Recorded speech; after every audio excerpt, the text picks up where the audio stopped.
Welcome back. Welcome back. Hearing myself, hold on. Hearing myself, hold on.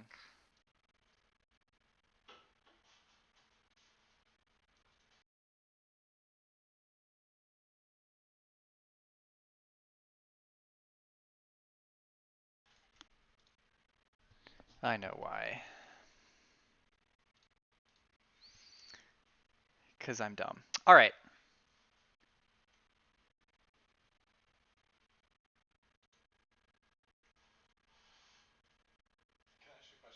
Start? Yes, you may. Because no one's been added yet. I'm looking at her sheet, and it looks like literally all of her spells don't need any component pouches or any components at all. And does it need spell focus or divine whatever it's called? If it doesn't need material components, it does not need Oh, right. a Okay. focus. So I'm Bane looking. needs a drop of blood. Yeah, I see it. I got it. Okay. All right.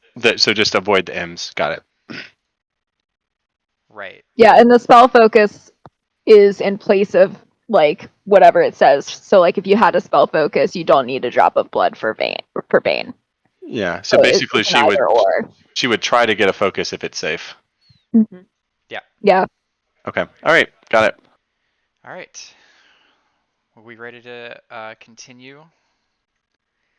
Already. Shall we bring our next batch of tributes in? Please.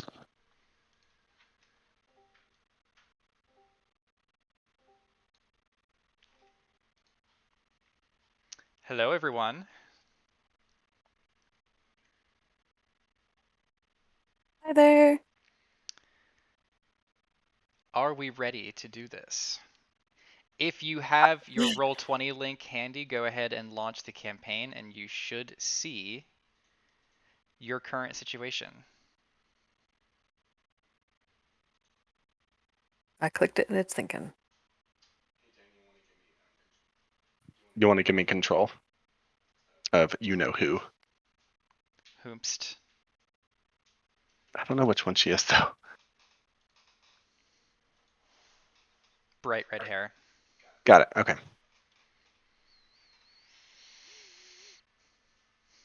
Got it. All right. So, does everyone have their D&D Beyond character updated? I do. Also, I see Rowan. Yeah, don't worry about Okay. that. Some Okay. people just forgot to leave.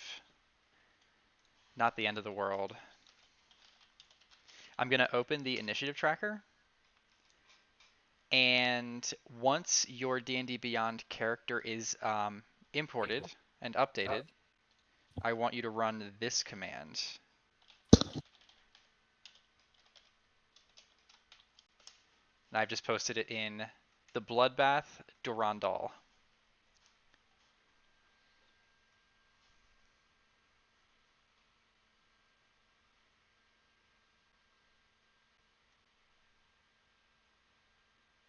So I should be able to just like copy paste that? Yes, but without the quotes. Okay.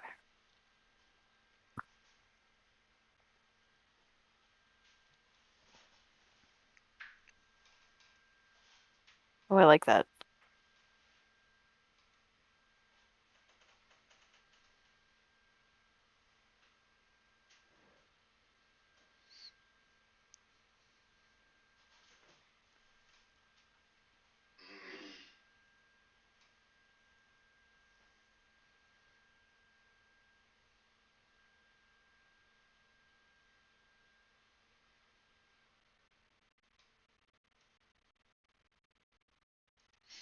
Okay, still waiting on Vargosh. While we're doing that, why don't we let Caesar give you the spiel on what you currently see right now?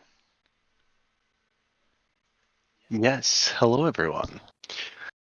After feeling a slight crackling across your entire body, as if static electricity were erupting from every hair follicle, The teleportation circle seems to calm, and you open your eyes. Desperately looking around you, you see that you're standing on a small raised platform, seemingly made just for you, atop a much, much larger, perfectly square platform with rounded edges made of clean, yellow tinted resin. Near you sits a meager amount of supplies and a large, angry lion that seems less than pleased with your appearance.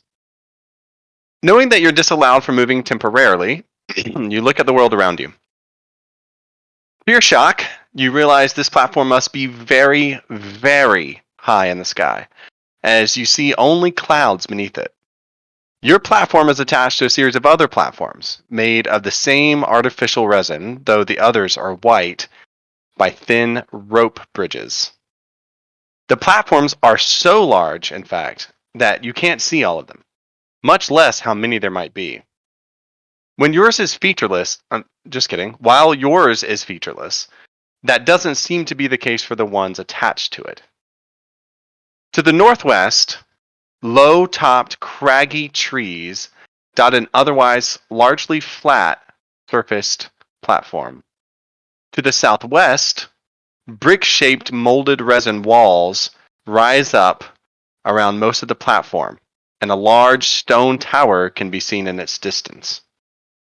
To the southeast, what seem to be tall mountains rise from a platform covered in impossibly large trees, wrapped in fog, that reach above the next layer of clouds. To the northeast, you see a platform with what appears to be a wide, muddy, artificial river flowing through a series of neatly organized orchards. I am now going to copy and paste this text, and then I will pin it so you have it as a reference. Oh, Clem can't hear us.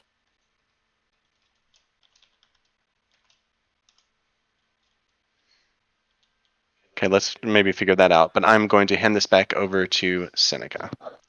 All right. So I have a few more procedural things to offload onto you. You see a collection of backpacks surrounding a raised pedestal. I'm sharing 2 notes with you. So before going into the bloodbath, you would have been told that this encounter will begin with a 12-second countdown, and indeed everyone does see that 12-second countdown projected in 3D space in the center of the arena. That will mean that there are 2 full rounds of combat before you are allowed to step off of your platforms. If you step off your platform early, you take 5d6 force damage.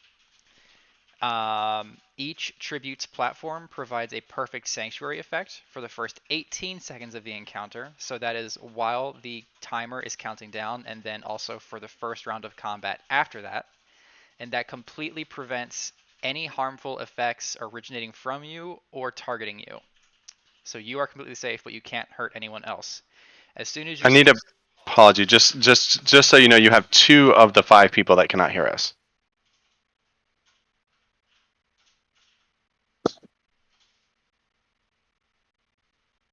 Okay. Give me 1 second. Let me check permissions. Can others hear? So Pearl, can you hear us now?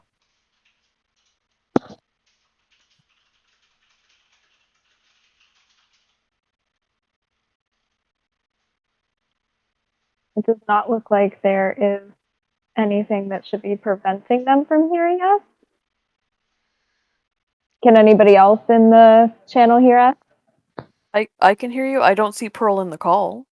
Yeah, I don't see Okay. Pearl in, and I don't see Katrov in the call. Oh yeah, I don't see Ket either.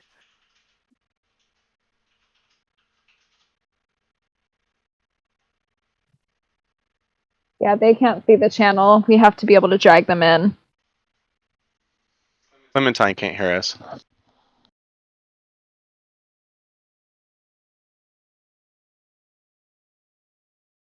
Clementine, can you hear us now?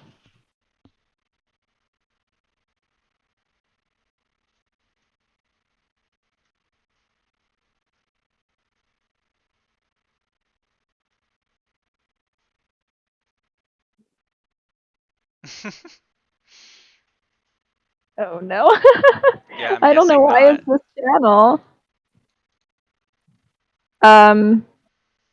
Hang on, let me go into the other channel maybe and see if they can hear me Yeah. in there.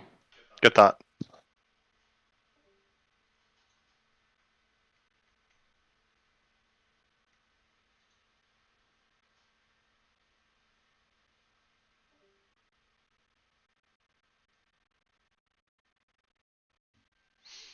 Nothing would have changed. No, I don't think so. And the fact that at least one person can hear us. Vargosh, can you hear us?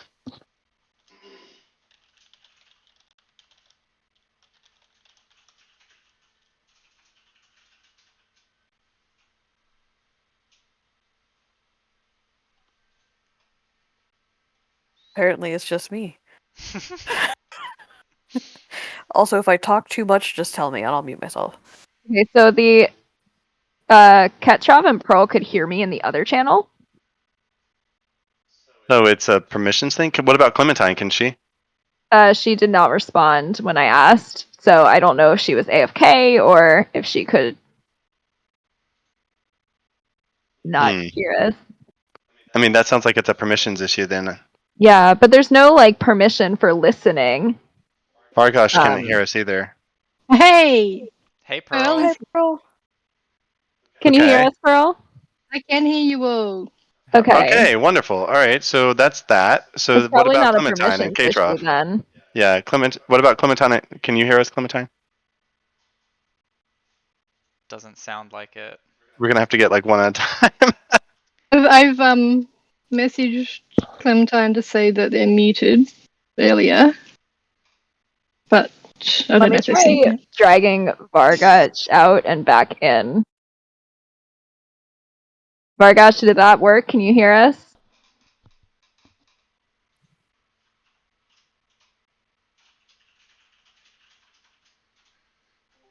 Let's test, Vargosh. Test. Can you hear us now?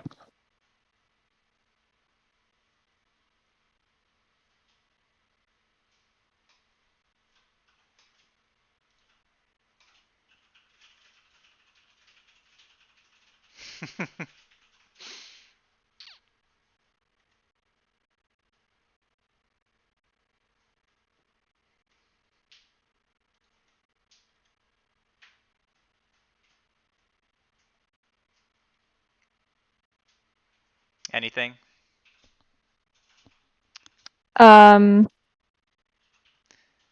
No, I don't know. Maybe. I'm wondering if we can go into the other channel and see if they can hear us in there, because it seemed like it might be more successful in the other channel. Yeah.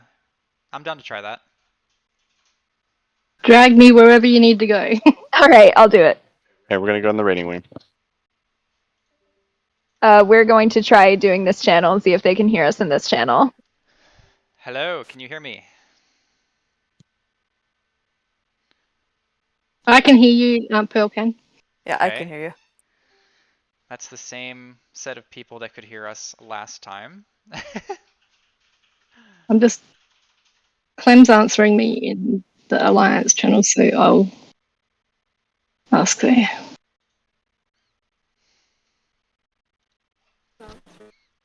Huh. Previously when I was trying to do mic check, Clem couldn't hear me then either, so I don't know. Disconnected. So people that are okay, let me just message this.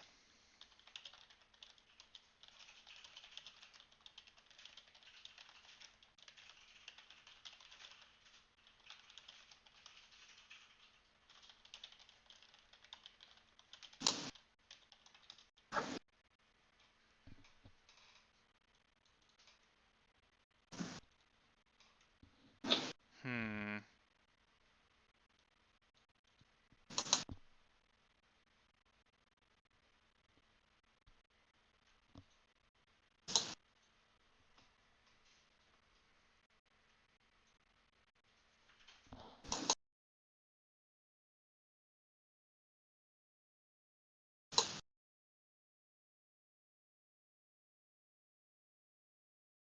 No idea if that's helpful.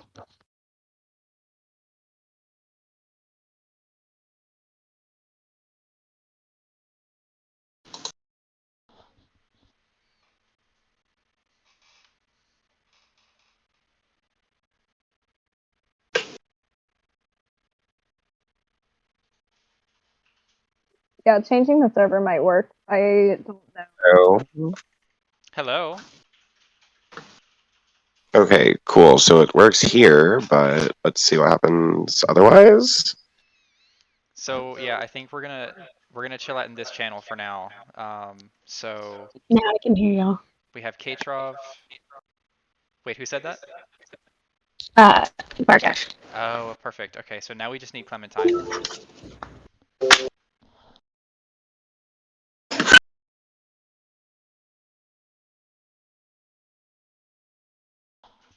Pearl, would you mind muting yourself while you're not talking? We're getting a little bit of Sorry, interference. not a problem. No worries.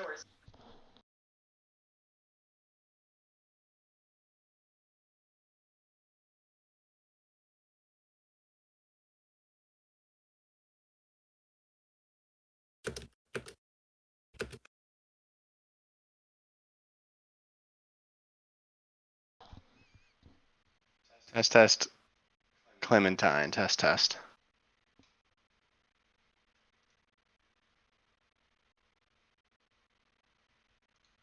Hmm.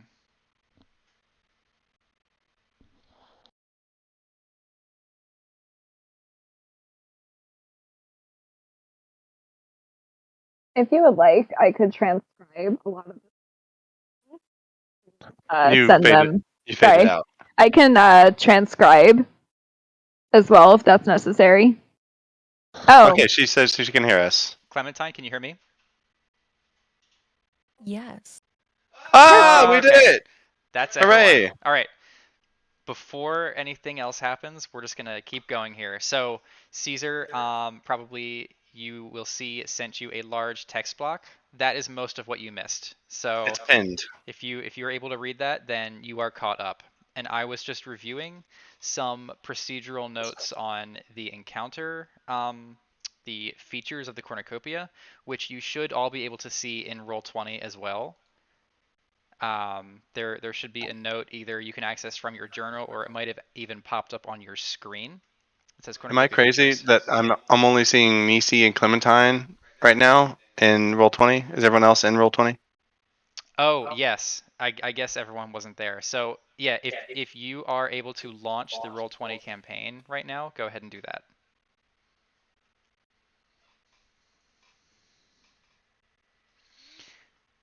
So we have Nisi, Clementine, Katrov, Vargash, Pearl.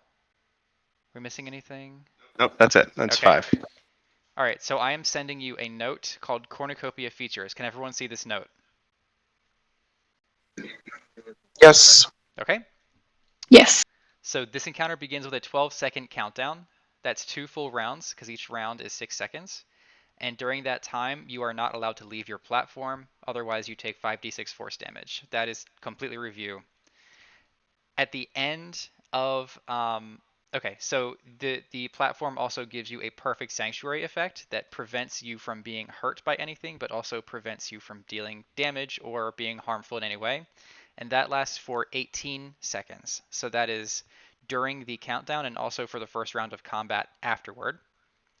If you step off of your platform, regardless of when that is, your platform, this is item number 3, the platform will extend out of the ground to become a 15-foot high and 5-foot wide column. That is new this season. That did not happen last season, and to my knowledge does not exist in the rules. So make sure you remember that, number 3.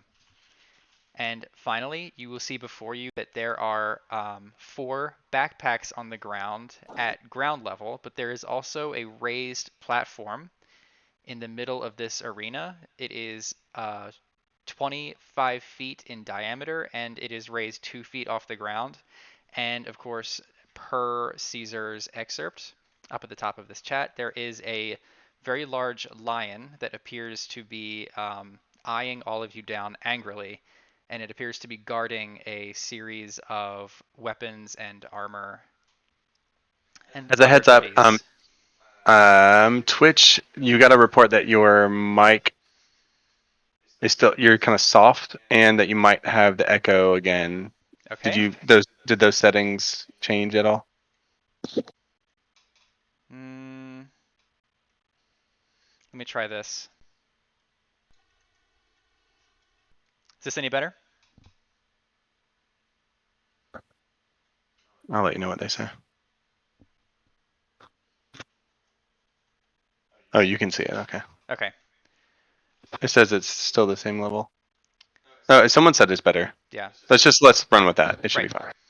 So I also have another note here called backpack contents. The 4 backpacks you see in front of you are an explorer's pack, a burglar's pack, an entertainer's pack, and a scholar's pack, respectively.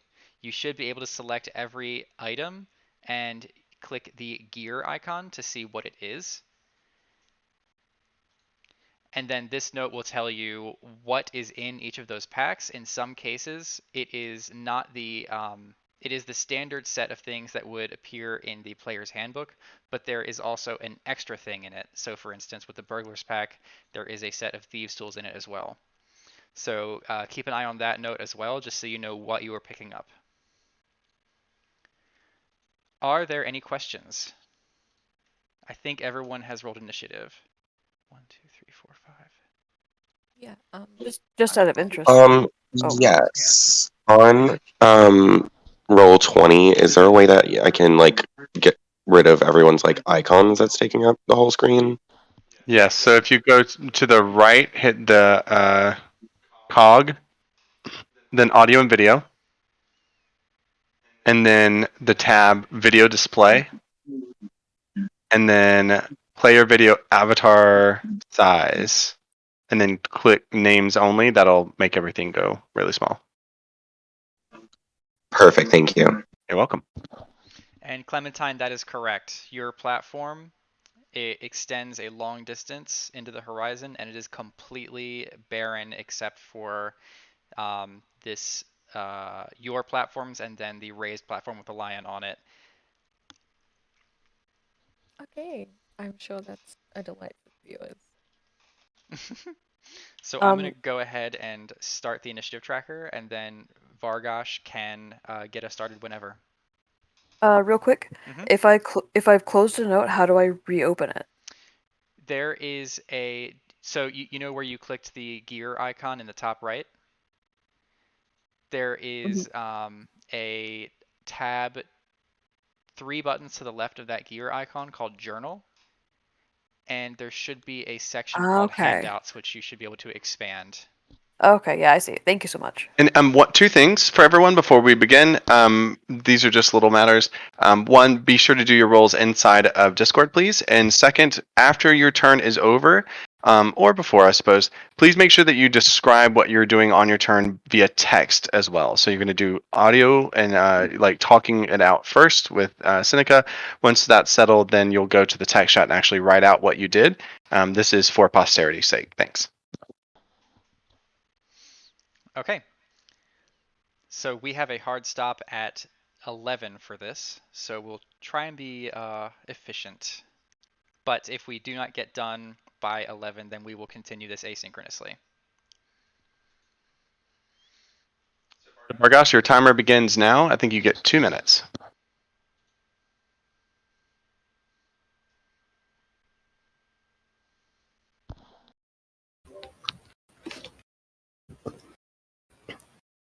Okay, so just so I get this clear, it's a stone lion in the center looking at us? No, it is a real lion. Oh, real lion. Okay, I was really confused for a second. It is growling and everything.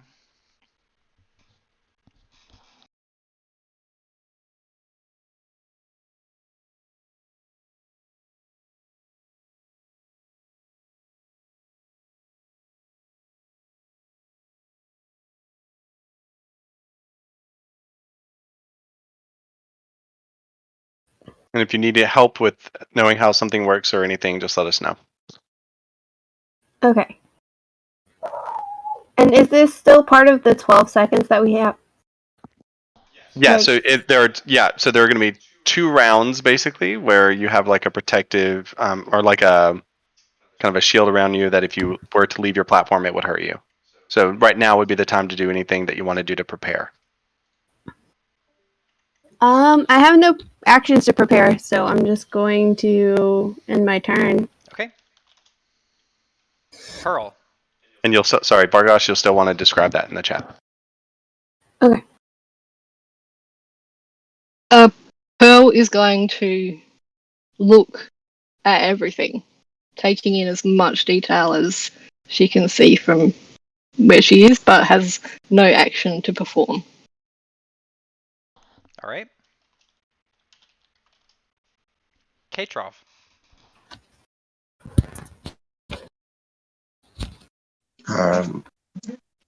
Petrov will pretty much do the same thing. No actions to prepare. Taking in what's around them. Okay. Clementine. Like, make a general perception check. Right. You want to make a general perception check? Yep. Okay, go for it. Awesome. Do I would you like me to do that in the Bloodbath channel? Or Yes. the channel. Oh, sorry.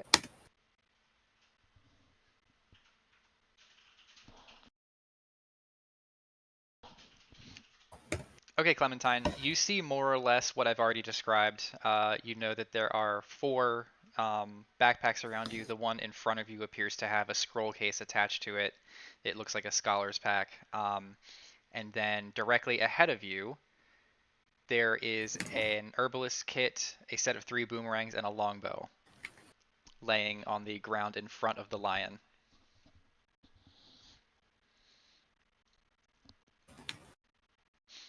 Hey, thank you for giving me that. Anything else? Of incentive to get myself killed. Oh, thanks. Okay. Nisi.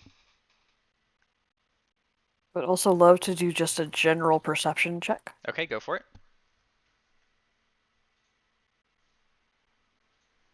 By the way, this is something that I don't know if he mentioned, but if you click an item in Roll20, there's a like a gear there as well, and it will actually tell you what that is in case you're curious. Nisi, as you glance around, you will see all the gear positioned in a neat circle around the lion. And you will notice that the lion, as it glances around at all of you, it seems to be keeping keeping stock of where everyone is in relation to that raised platform. It seems to be guarding all of the treasures as well as the general area of the raised platform itself. Okay.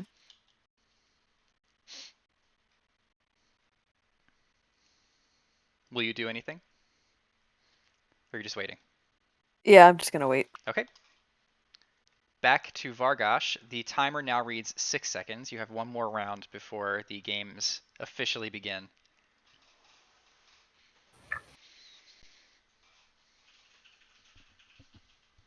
I'm gonna go ahead and just do a perception check, general perception check. Okay, go for it. 1 second.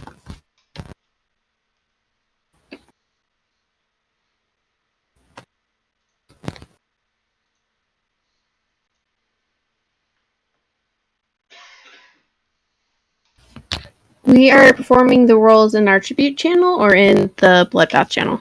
From now on, all roles should be in the encounter channel. So go ahead and just do it in the Bloodbath text channel that we are doing the initiative in. Okay.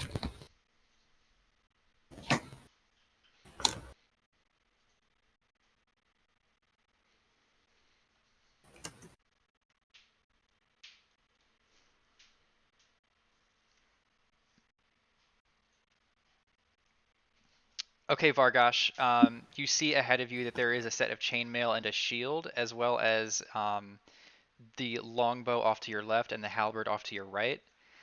On the floor in front of you is an entertainer's pack with a musical instrument of some kind strapped to it. That is, whoever grabs the backpack first decides what musical instrument it is exactly.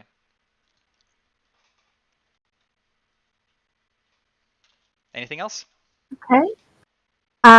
No, he just kind of gets in a ready to run kind of stance and stays on the platform. Okay. Pearl. I'm missing real quick. I'm missing Katrov and someone else. Right, 1, 2, 3, 4. Just kidding. Katrov. There we go. Okay, we're good. Okay, so Pearl would like to make a perception check, in particular looking for anything that they I can use as a holy item, holy symbol. So I shall do that here. Go ahead and make a perception check.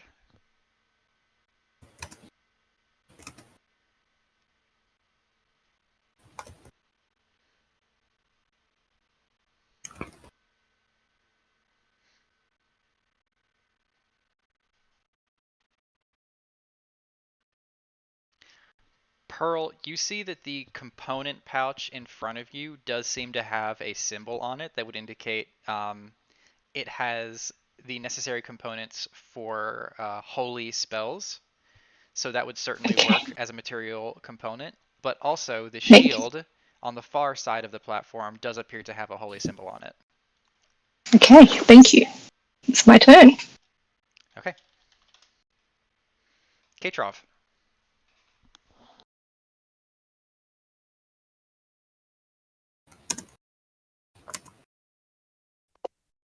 I'm also going to do a perception check on generally the weapons that are directly in front of Cat. That's closest to the lion. Okay, go for it.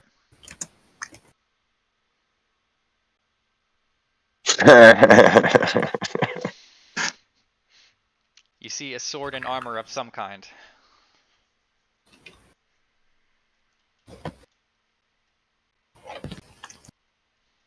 Will that be all for now?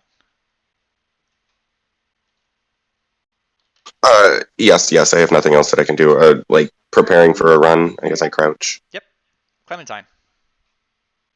I would like to begin. I would like to prepare a spell, which I would like to cast for myself. Okay. Go ahead and use the command to cast the spell in the encounter channel.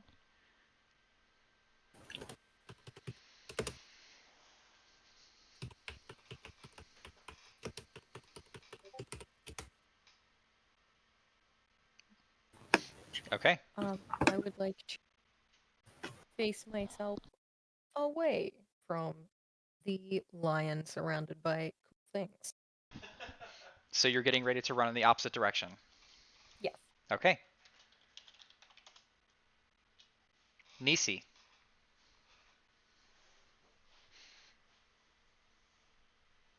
Kind of similar to the others, I'm going to get ready to run, but I'm not going to do anything else. Okay. You all hear a mechanical, deep mechanical clicking sound underneath of you. You take it that to mean that the timer has counted down and you are no longer standing on booby-trapped platforms. You are able to step off at this point. Vargosh.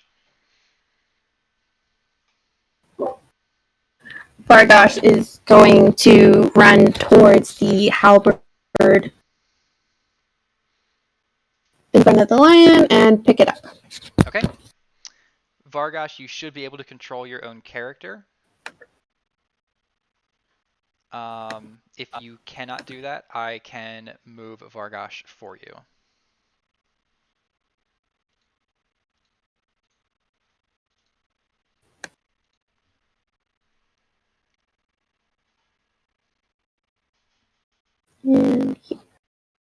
Okay.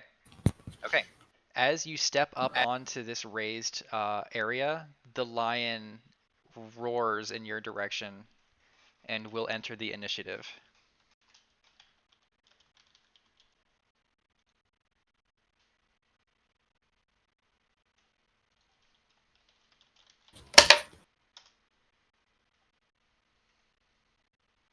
Does not do anything just yet. Anything else? Remember, Vargosh, you have movement left. Not that that matters. I'm just letting you know that. And yeah, and if to pick up an item, I don't know if you know this, but you don't actually have to be on the spot. Right. You can be next to the spot. Okay. And it matters in this case. That's why I'm telling you. Okay, that's great.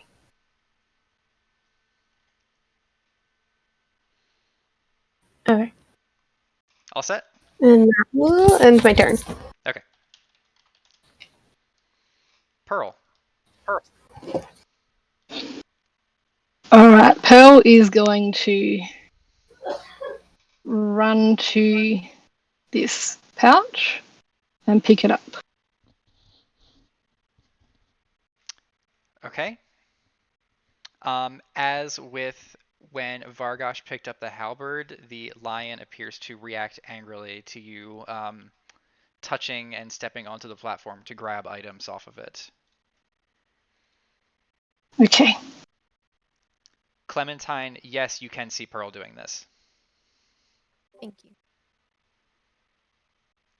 Pearl, would you like to do anything else? Still got some movement, don't I? Mm-hmm. I will then head towards this backpack and pick it up if possible. You can use an action to pick up the backpack. Oh, I already used my action. Yep. I'll just stay there then. Okay. You didn't use an action.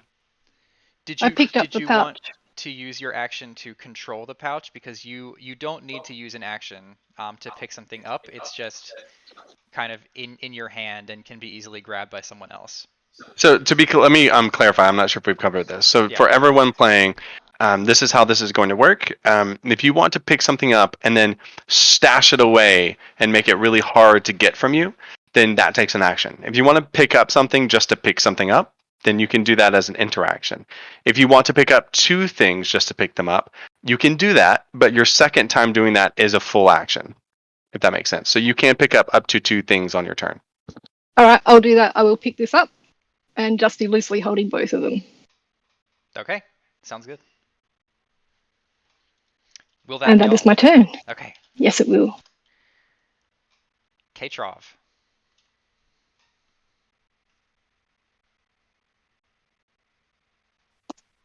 Okay. So I'm going to go to here, and can I put on the armor? Putting on the armor will take a long time. Yeah, Okay. two things Well, that I'm you going- should, real quick, two things that you should know just for context, because I know that you're new to D&D. If you enter a space that is right next to someone, like an enemy, and then attempt to leave it, they get to attack you before you do. So it's just know that it's a decision to be near someone. And then, right, the armor takes a good while to put on, so you would not be able to put that on during this fight.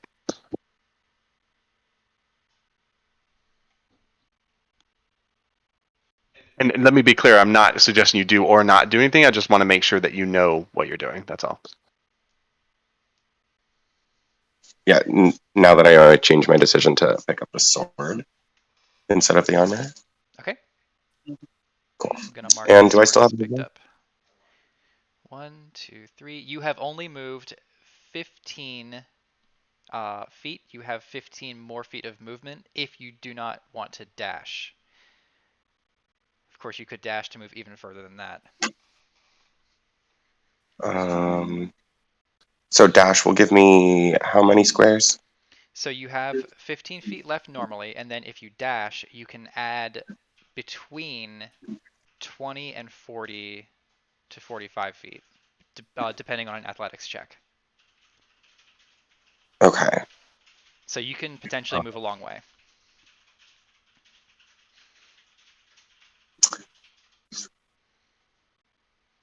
I'm going to move myself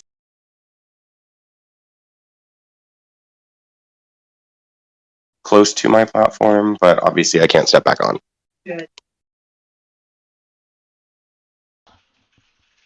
And that ends my turn. Okay. Yeah, so as a reminder, as soon as you step off these platforms, they become columns, which you can potentially use to hide behind. We are back to Clementine. Um,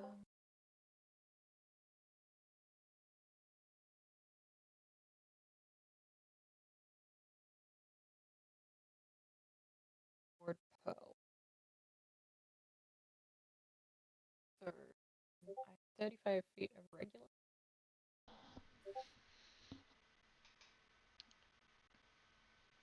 That.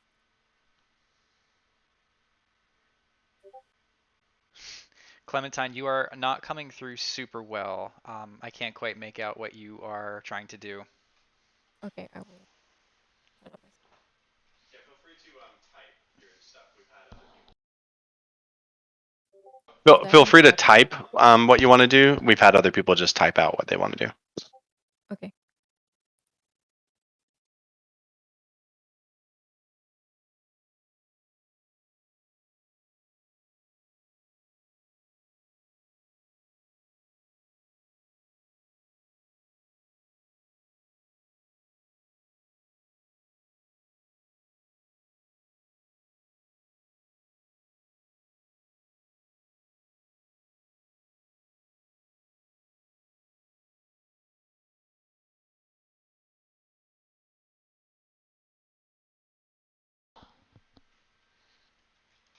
Okay, so you're going to run behind Pearl.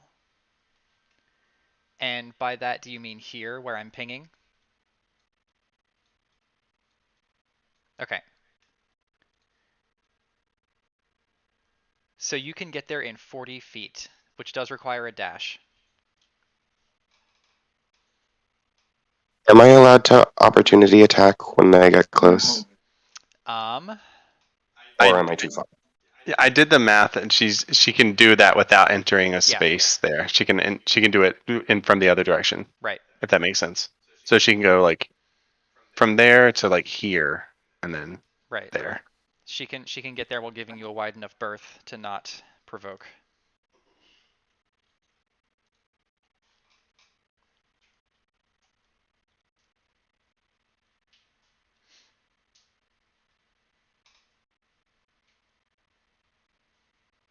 No, you don't need to make a dash attack if it's only 5 feet. Or you don't need to make the check. You can just assume.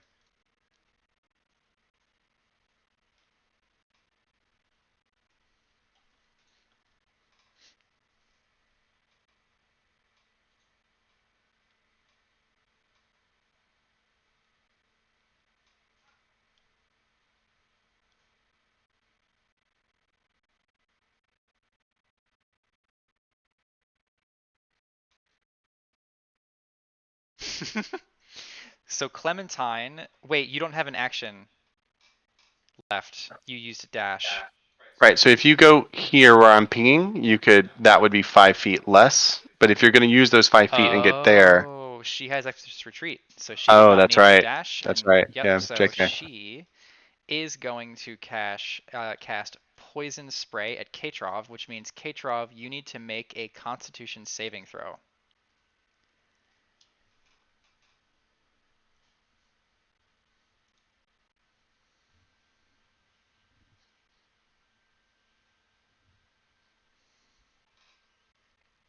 So Katrov has made a saving throw of 17, which passes Clementine's DC.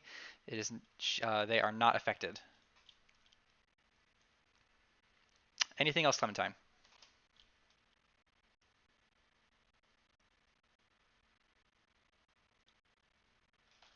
All right. Nisi. You are welcome, Clementine.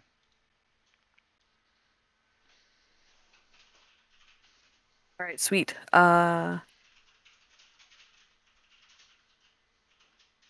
If I go there, can I grab both the dagger and the bag Yes. and still back off? Uh-huh.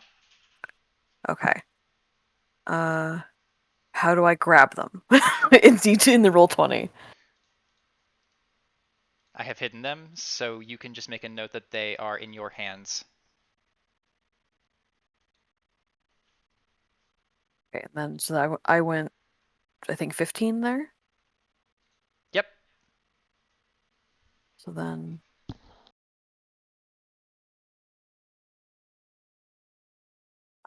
and tell me if I'm wrong. I think I can get all the way back there. If you have 35 feet of movement, then yes. Okay, sweet. That's what I'll do. Okay. Now, this lion. Oh boy. is going to...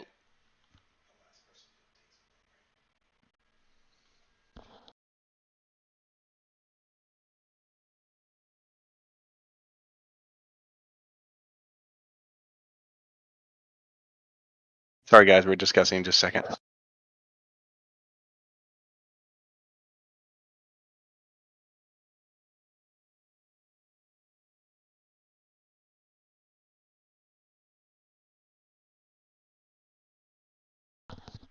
The lion will lunge forward from its position and will attack Vargosh.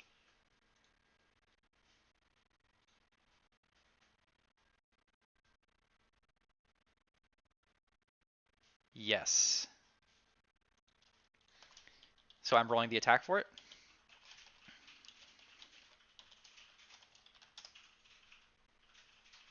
Vargosh, I assume a 15 will beat your AC. Okay. So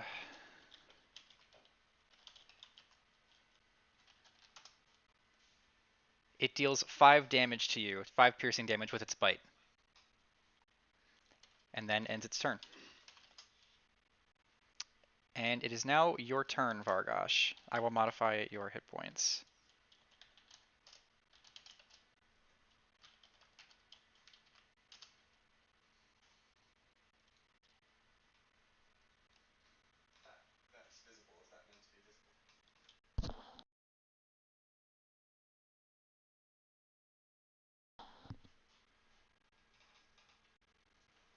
Vargosh, it is your turn.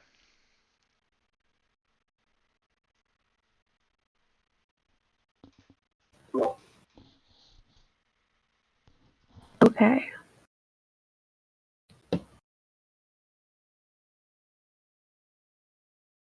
He is going to respond with a swing of the halberd. Give me 1 second to update my. Okay.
Vargosh, if you do attack Halberd again, and you get that dialogue in response, just hit the number 1.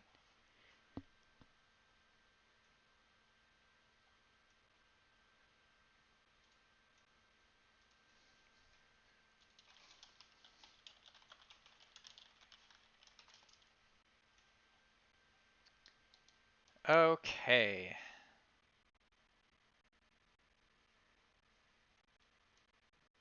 Vargosh, you do hit with the halberd and deal 2 damage to the lion.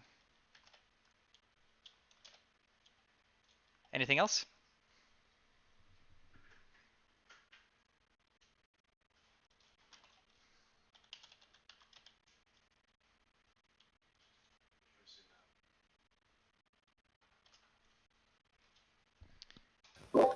I am going to remain within melee with the lion. However, I am going to kind of skirt around Okay. here to the chainmail. Got it. Is that still, yeah. Is that still in melee with him? Or is You it the can. wrong? So you would have to go on top of the chainmail to not leave its Yeah, range. that's where I was going. And do you want to pick up the chainmail?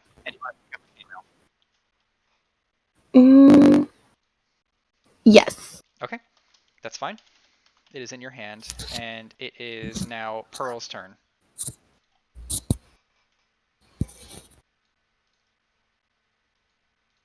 Pearl's going to shout to Clem, "Let's do it!" and run my full distance. Yeah, and cast Fog Cloud.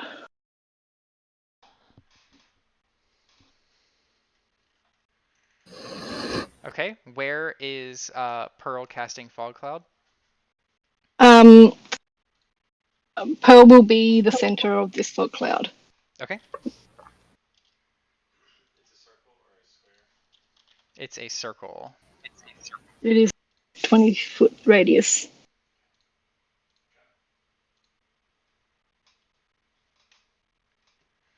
I have fog here. 1 second.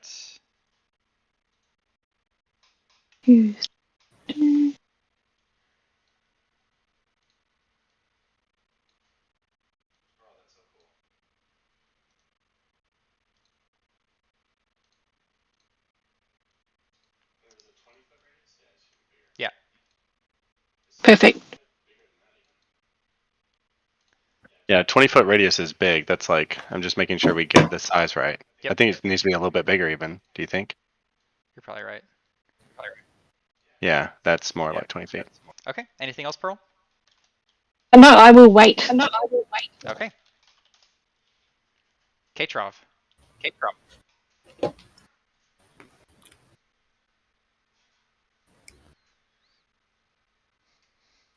Okay. First, just for sake of adding it to my inventory, what type of sword was it? Like short sword, long sword? It is a longsword. Perfect. And then I think, how much is this? I was gonna try and run to the left and grab the scholars pack. Okay.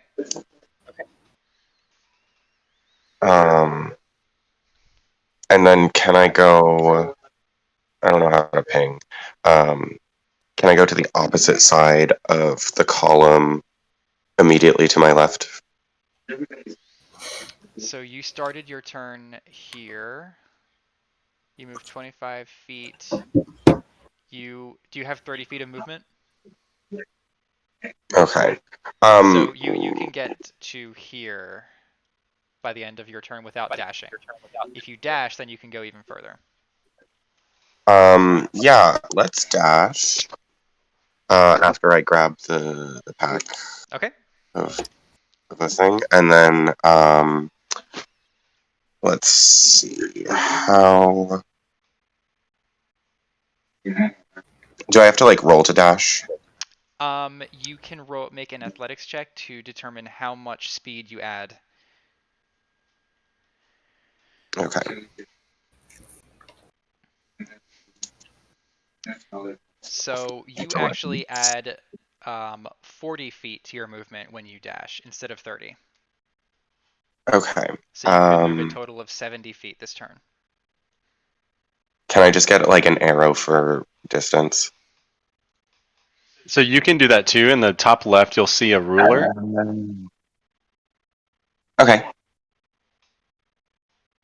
And each hexagon is 5 feet of movement. Oh, So that actually just makes that so much easier. track from where you started, follow the path of your movement up until now, and then extrapolate.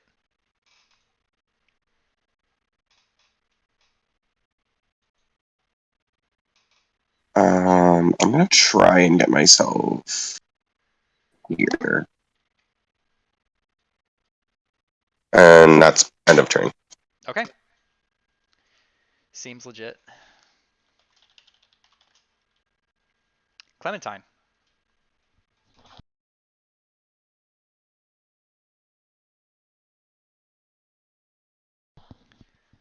quick update. We have a 5-minute mark until the hard stop, after which we will continue asynchronously.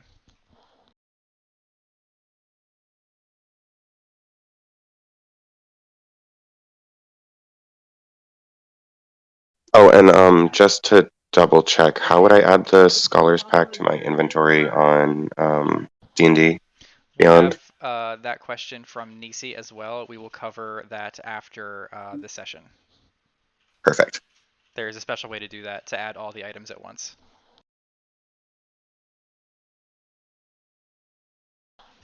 Clementine, if Pearl is trying to have you follow her, you are very easily able to find her in the fog. So you can get up right next to her. With Pearl's, whatever it's called. What is it? Consent. Right. Wow, I really struggle with that word. There's definite consent. Okay. Anything else, Clementine?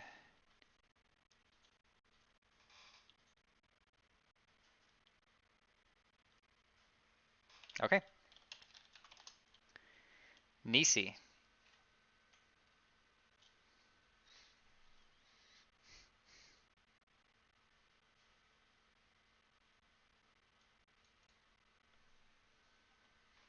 I'm just checking, I think. Hold on one second.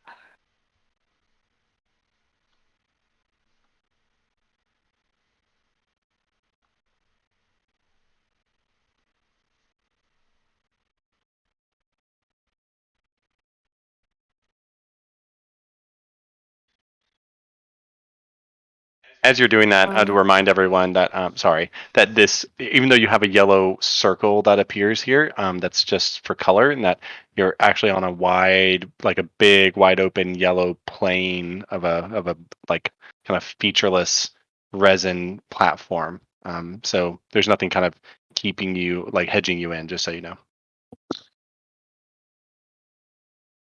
All right, my turn's gonna be pretty simple. I'm just gonna move to right there, and I'm gonna wave and yell to Ket, come this way. And then that'll be all I'm gonna do. I'm gonna wait and have Ket get to me. Okay. The lion will continue attacking Vargosh with its bite.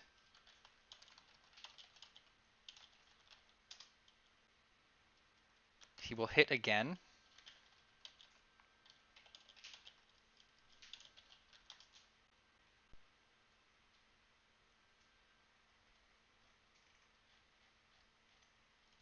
Dealing 6 damage to Vargosh.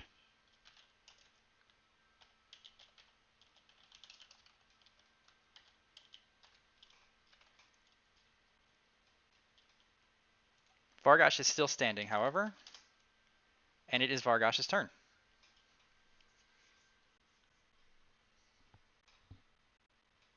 And this will probably be our last turn.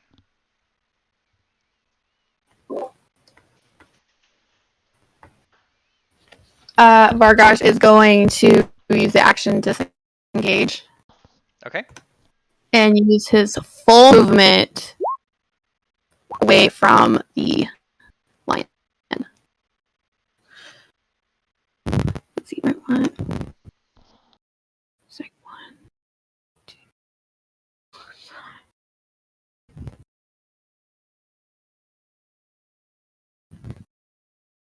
5. Towards this pillar here.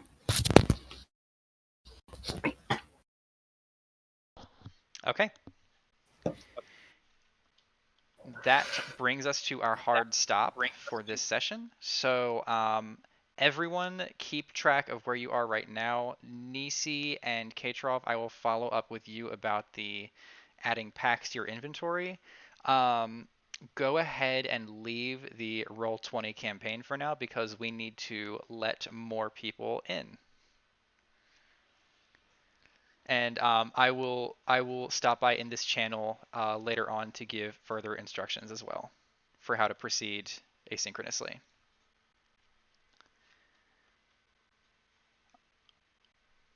It will likely be tonight, but it'll be like later tonight. It's possible that it'll be tomorrow. Right.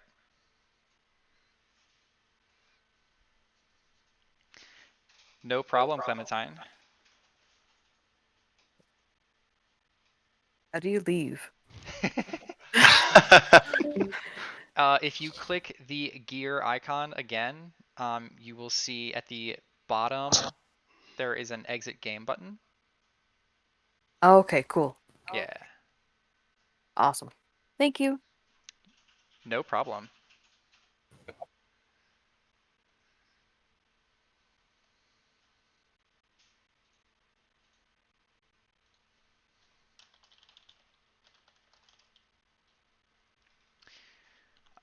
Okay, was that everyone?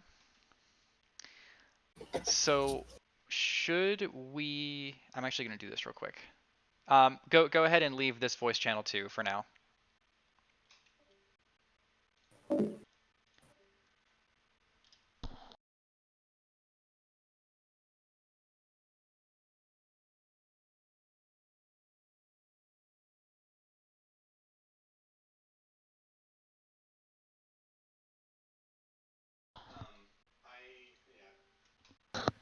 I don't know that it matters, right? Okay, yeah, that's fine. I mean, we know that this one was working. Might as well try this one. Right. All right. I All right, think. we're ready. Yes, let's bring everyone in.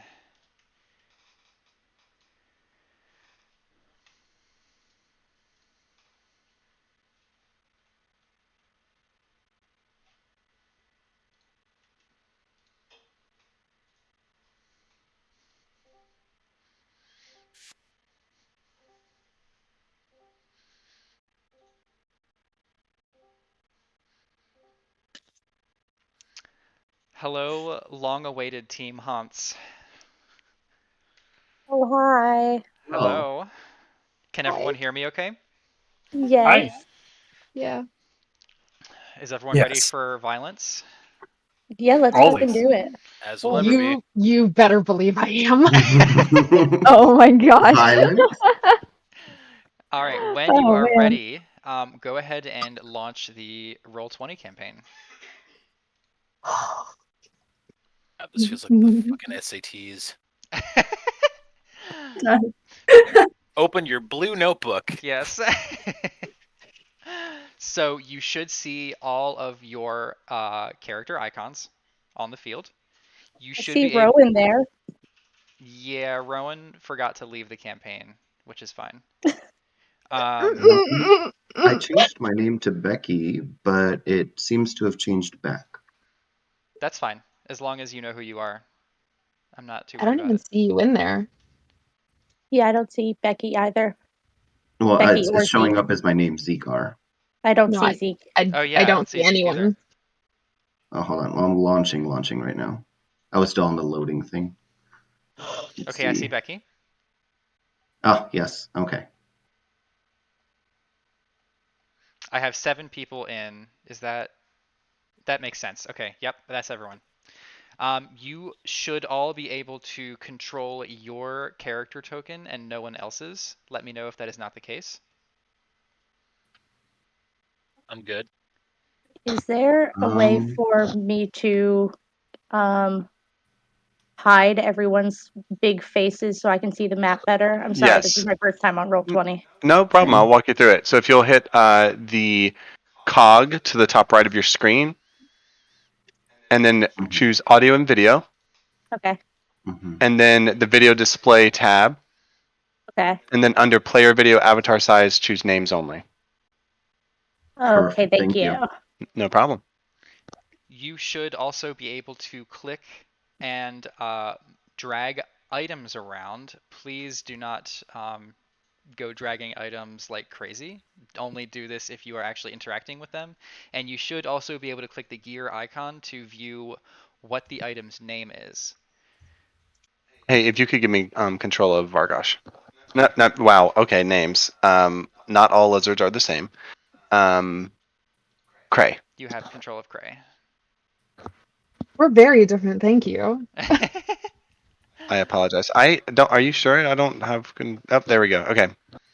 I'm going to send you a note real quick in game. these backpacks in front of you they have the contents that they would have per the player's handbook, but some of them have extra items in them to facilitate your adventures as certain classes. Each of these entries in the backpack contents note, which you should all see right now, has a bold sentence at the end that says what is included in them in Panem 5e exclusively. And then also there are a series of reminders about how the cornucopia works during the bloodbath. The encounter begins with a 12-second countdown. That is 2 full rounds. If you step off of your platform while the countdown is running, you will take 5d6 force damage from a magical explosion. Before you have stepped off of your platform, you are protected by a perfect sanctuary effect. That means that no one can hurt you and you can't hurt anyone else. That lasts for 18 seconds, so that's the first 2 rounds of combat while the countdown is running, as well as the first round of combat after the games officially begin. This third item is actually new this season. We didn't do this last season. As soon as you step off of a platform, the platform will levitate. It will extend out of the ground and become a 5-foot wide and 15-foot high column that you could potentially use for cover. And in the center of this arena or area, whichever, there is a raised platform that is 2 feet off of the ground and 25 feet in diameter. And you see a collection of weapons and armor, as well as a large red-eyed warhorse that is wearing a saddle. Wait. Yeah, I was gonna read that part. Go for it. I'm handing it Taking over my to you now. descriptions away from me. Yes. So first, as a reminder, once you close these notes, to the top right, you'll see a tab that has journal. That is where you can find those notes again. Here is the description of where you find yourself. After feeling a slight crackling across your entire body, as if static electricity were erupting from every hair follicle, the teleportation circle seems to calm, and you open your eyes. Desperately looking around, you see that you're standing on a small raised platform, seemingly made just for you, atop a much, much larger, perfectly square platform with rounded edges made of clean, red-tinted resin. Around the area, the air waves and bends in a circle, approximately 60 feet in a radius from its middle. In the sky, on all sides, let me pause. Dan, if you could mute. In the sky, in the sky on all sides of the apparent barrier hover enormous, glittering number 5s. So they're just a bunch of number 5s. At the platform center sit a meager amount of supplies and an athletic black warhorse with glowing red eyes. It bucks and snorts and seems very unhappy with your sudden presence. Knowing you're disallowed from moving temporarily, you look at the world around you. To your shock, you realize this platform must be very, very high in the sky, as you can see only clouds beneath it. Your platform is attached to a series of other platforms made of the same artificial resin, the other ones are white, by thin rope bridges. Those platforms are so large, in fact, that you can't see all of them, much less how many there might be. While yours is featureless, that doesn't seem to be the case for the ones that are connected to it. To the southeast, what seem to be tall mountains rise from a platform covered in impossibly large trees wrapped in fog that reach above the next layer of clouds. To the northeast, a platform is seen with what appears to be an enormous empty dam that's going unused. To the southwest, dark clouds hang over a platform with rolling, molded hills covered in what seems to be grains. And to the southeast, you see a huge molded ocean dotted with islands. I'm now going to copy and paste this into our chat, and then I will pin that message so you have it for later. And handing it back over to Seneca. Okay. While Caesar was talking, I went ahead and opened the initiative tracker and gave you the command that you need to use to join the initiative. Once all 9 of you have joined the initiative tracker, I will take any questions you have, and then we will get started.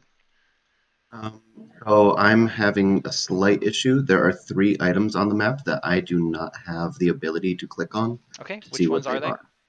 I am going to. Is it alright if I PM you? I just made a little paint thing with them circled. Yeah, go for it. I just have a question in that when I'm in the initiative tracker, everyone else says healthy, but it says my AC. Can everyone else see that? You need to change. You need to set your hidden thingy. 1 second. Okay, Becky, I see that. Sorry, I don't understand what that Yeah, means. I sorry, I'm juggling a few things right now. Because I thought that I made my character sheet private when I made it. It's showing your stats in the thing is because you didn't type in the -H on the initiative join. So from the GM side, you could remove Yuka from initiative, and then there's another thing that you can add at the end, -P, I believe it is, and then what your initiative check is, 11, to add yourself back in at the same initiative, but then add in the -H. Can you go ahead and post those commands? Yeah. In, I will remove Yuka now.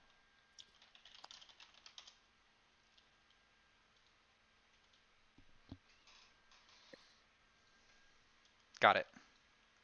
Okay, so it's the exclamation point INIT and then space join -H. Yep.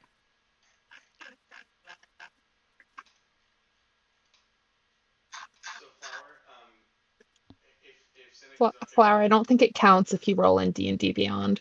I'm gonna say we've let people roll in D&D Beyond before, and then we moved it. So Flower, as long as Sena's comfortable with it, you can go ahead and do the same thing as you did and add yourself to initiative at that roll. Is that okay, Seneca? That's okay because your initiative went into the Roll20 chat. So yes, you can go ahead and do the same thing that Yuka did to override yourself into position 23. But from now on, everyone, please be sure to roll in Discord. Thanks. Okay. 1, 2, 3, 4, 5, 6. So we need to add Cray and Ian Pip as well.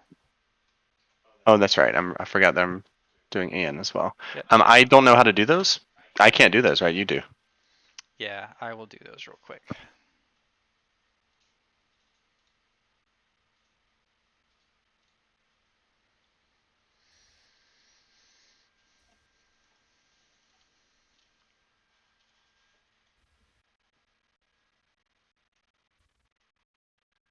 Am I supposed to just be able to click on an item in the cornucopia and see what it is?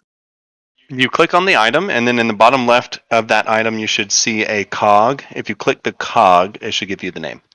Okay, thank you. No problem. All right.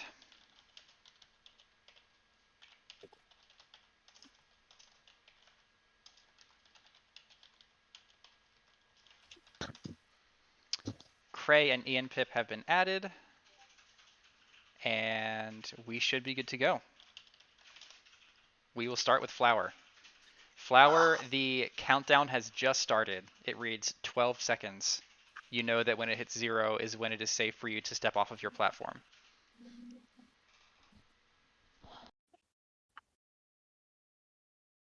Fantastic. So the first thing that he's going to do is he's going to look across to Jeannie and basically just say, I know I fucked it up with you, but hey, don't fuck it up. And give Bardic Inspiration over to Jeannie. Okay. And then I pass. Got it. Woo! It is now Jeannie's turn. Jeannie's going to go ahead and ask for Athena's guidance and just spend her turn. Wow, you just got guidance from Flower. Ian Pip. Could you check GM chat for me real quick? Mm-hmm.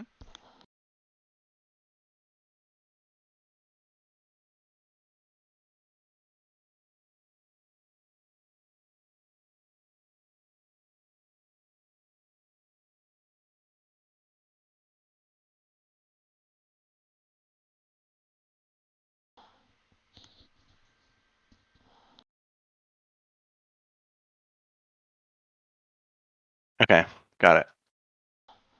I didn't know that that was true. Okay, sorry, y'all. Ian will.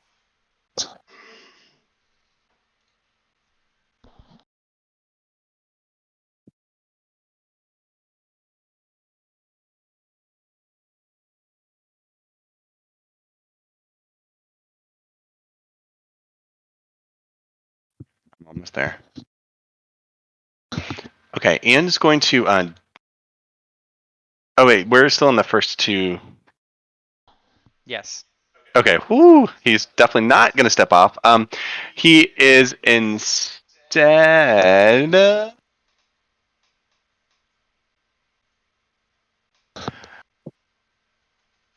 going to look around nervously and wait. Okay. And by the way, what Genie is doing is good. EOT it helps us know that your turn is over, and do remember to type into Discord a description of your turn. Don't just say it verbally. Thanks. Becky, is your turn.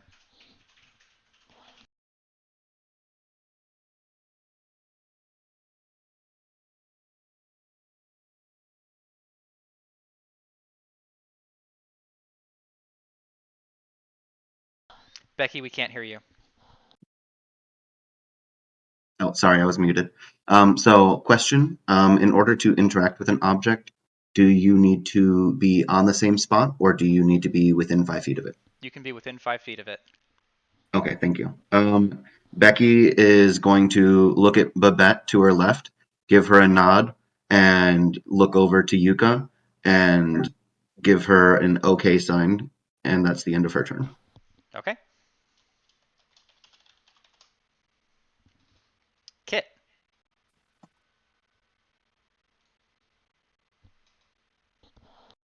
Yes, I answered that name. I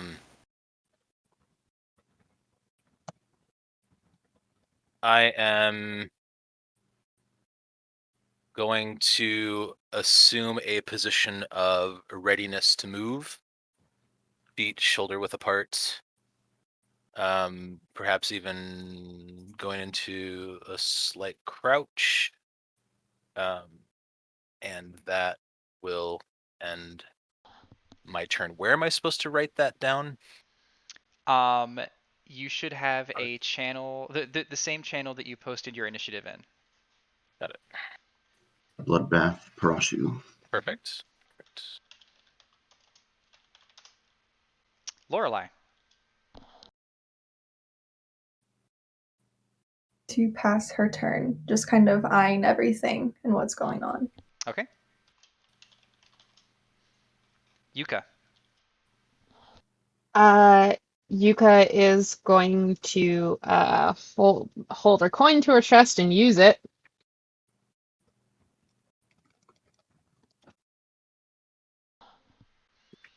Do you For know the how to add temporary hit points to yourself? I do in D&D Beyond. Becky, do you happen to know that command? Yep, got it. And then she looks at Becky and Babs, gives them a nervous smile, and then plants herself in a runner's position. End Okay. of turn. Babette. Okay, so Replace the Babette's going pound by the to appropriate number. look around, and I just want to use my turn to confirm. So we're all attached to rope bridges. Are there like rope bridges between each of the tributes and then over to the platform as well? I got it. So what you're on right now is a tiny little platform that's just for you, and then on top of that, just like a small step down, is like a big open field, essentially, or big open like just flat resin platform that is kind of red tinted. Okay. And is huge. And then there seems to be like some sort of like weird wall of magical force that is 60 feet radius from all directions from the middle. Okay. I am just going to check everything out and hold my turn. Okay. We are at Cray. Ray is going to sit and start stretching and meditating very briefly. Okay. We are back at Flower. The timer projected in space in the middle of the arena now reads 6 and is continuing to count down. Very well. Flower is going to just say a little happy little song to themselves. You got this. Don't cry. If you do, you'll probably die. And give themselves bardic inspiration. And then from You there, can't I bardic will. inspire yourself. Right. So that is You a can. you cannot. That is a feature of, I think it's Lore Bards level 14. Oh, got it. I always mix that up. I've only played high level bard. Yeah. So I will send that same song over to Kit then. Okay. And inspire Kit. Do you ever know that you're my hero, Flower? You're everything I want to be. Yeah. Will that be all, And Flower? yeah, that'll be all. I'll pass the turn. It is Iphigenia's turn. Do I notice anything weird about this horse? Does it look just like a regular horse? Would you like to make a check? I would love to make a check. You can make an animal handling or a nature check.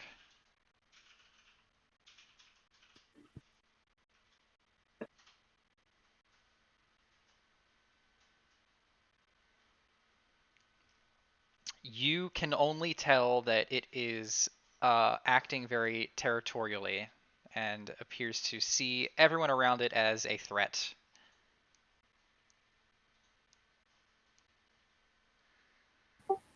Does that take an action or a bonus action, or Nope. what specifically is the? All right. You're just looking at it. In that case, I will use the dodge action. Okay. That means attacks against Jeannie will have disadvantage until her next turn. Will that be all? That'll be all. Ian Pip.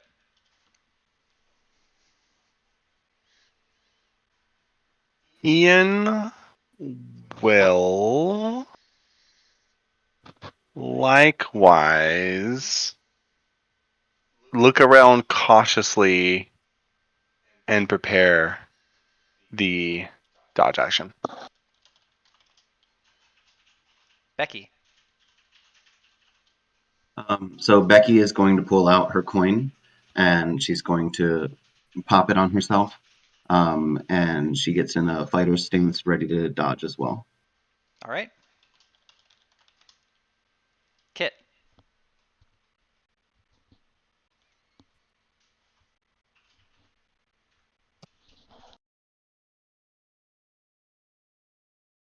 Apologies. I lost the thread looking at all these other things to keep track of.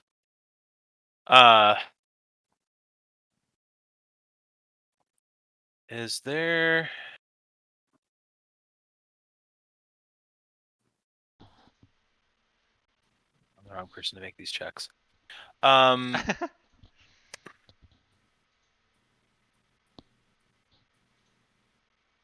DM, I'm looking for anything that simply looking around might not give, but like a specific perception check might.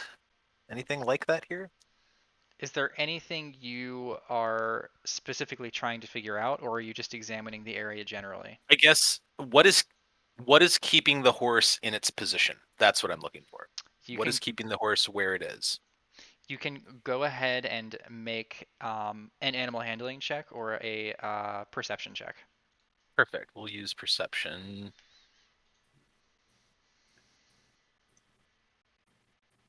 While he's doing that question, how does one 23. use that measuring tool?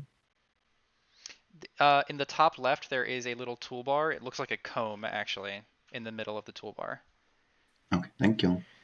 Kit, you can see that while the horse is currently standing on top of this platform, appears to be guarding it, there is nothing keeping it on top of the platform. It appears that it could, if it wanted to, go anywhere in the general vicinity. Cool. All right. Then use of the coin is a bonus action. Is that right? Mm-hmm. Okay. I'm going to use the dodge action like all the other cool kids. Um,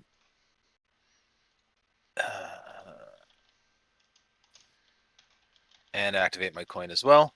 EOT. I don't know how to add the thing. All right, I forgot to add that to myself. Let me do that real quick. Yeah, Becky posted the command a little ways up. I will go ahead and pin it. Oh, that's cool. I have pinned the message with the command for how to add temporary hit points. Anything else, Kit? No. Okay. That's. Oh, I guess I don't know how much to add. That's the thing. Do you remember your score? Yes, it's just that. Yes. Right on. Great. Thanks. Lorelei.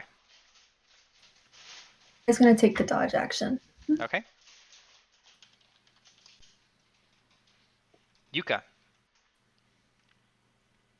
Yuka takes the dodge action, and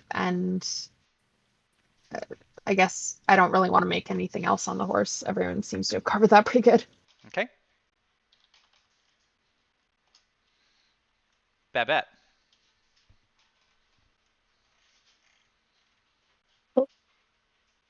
Okay. Babette is just going to use the dodge action. Yep, that's about it.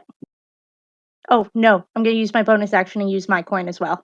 Use my coin, dodge action. Then I'm done. I think that didn't come through for me. Cray. Sorry. No, you're fine. Prey stands and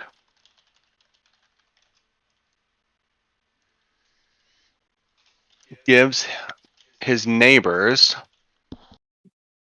Ian and Becky, slight respectful nods.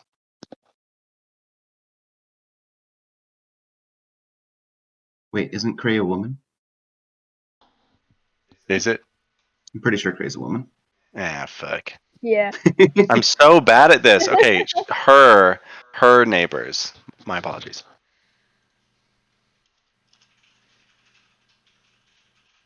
And with that, you hear a loud mechanical clicking sound exactly at the moment that the countdown finishes ticking down. You take that to mean that your platforms are no longer booby trapped.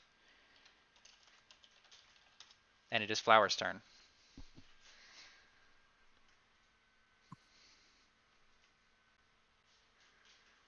All right.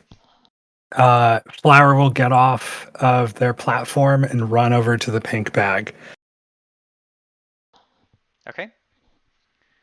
Would you like to grab the bag? Yeah, I would like to pull whatever musical instrument is inside of it out of it. Okay. You just want to grab the instrument. Yeah, let me double check what's in there to make sure I don't want anything else.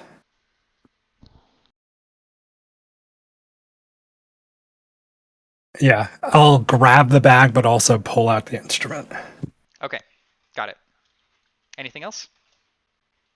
That's movement. I'm guessing that's my action. It is not your action unless you want to use your action to control the bag.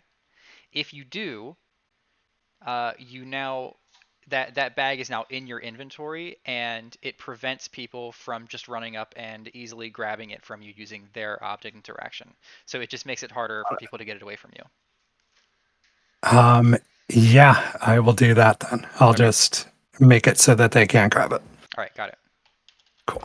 And then that will be, yeah, and then I'll EOT there. Okay. Iphigenia. Well, that was the bag I was about to run for. I will step off the pedestal and move towards, but not onto the platform, and attempt to make an animal handle check to calm the horse down Go for it. without stepping onto the platform. Yes. Make an animal handling check.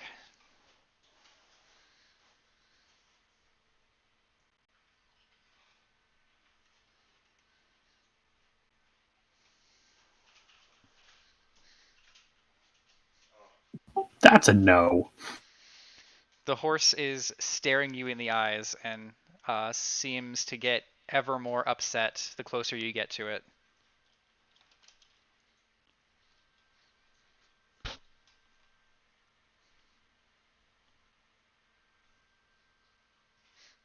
That'll be it. Okay. Ian Pip. Ian hops down, rushes over, picks up the Scholar's Pack, I think that is, Yes. and then it's 10 feet, 40, and then bolts 20, 30, 40, and that's it. Oh no, just kidding. I forgot we're doing new dash things. Hold on. Oh, could we go over that real quick? I forgot what it was. Yes, when you take the dash action, you have to make an athletics check. And then that athletics check is rounded to the nearest 5, and then you subtract 10 Oh, from that number and add the result to your speed for that turn. Can that go into the negatives? Yes, you can get lower than your base speed as a dash if you roll your outcome is lower than 10. so he gets 10 extra feet, correct? He critted. So if Ian Pip's base speed is 30, he can move 45 extra feet, I think. No, it's 40 extra feet. 40 extra feet. Yes. So 40 extra feet on top of his normal move speed. Yeah, so 70 So total. 10, yeah, so dash plus 10. Oh, okay. But isn't he like a gnome or something? So wouldn't he have like 25 movement speed? Yes, He his does. base movement should be 25, Yeah, in which yeah, case he I'm can on it. move 60 feet total. Right, so 10 extra feet. Yeah, yeah. Okay. All right, done. Okay. Becky. I keep forgetting Ian Pip's a gnome because he looks like an old man. Which I guess gnomes do, but he just looks like Vincent van Gogh to me. Does, Okay. doesn't he? Becky is going to move up to the pack right here and grab that. Okay. And that's 15 feet of movement. Mm-hmm. 1, 2, 3. And she's going to use the last 15 of her movement to go up to there. And then she's going to, for her action, ready an attack against anyone who isn't previously already discussed as an ally. Okay.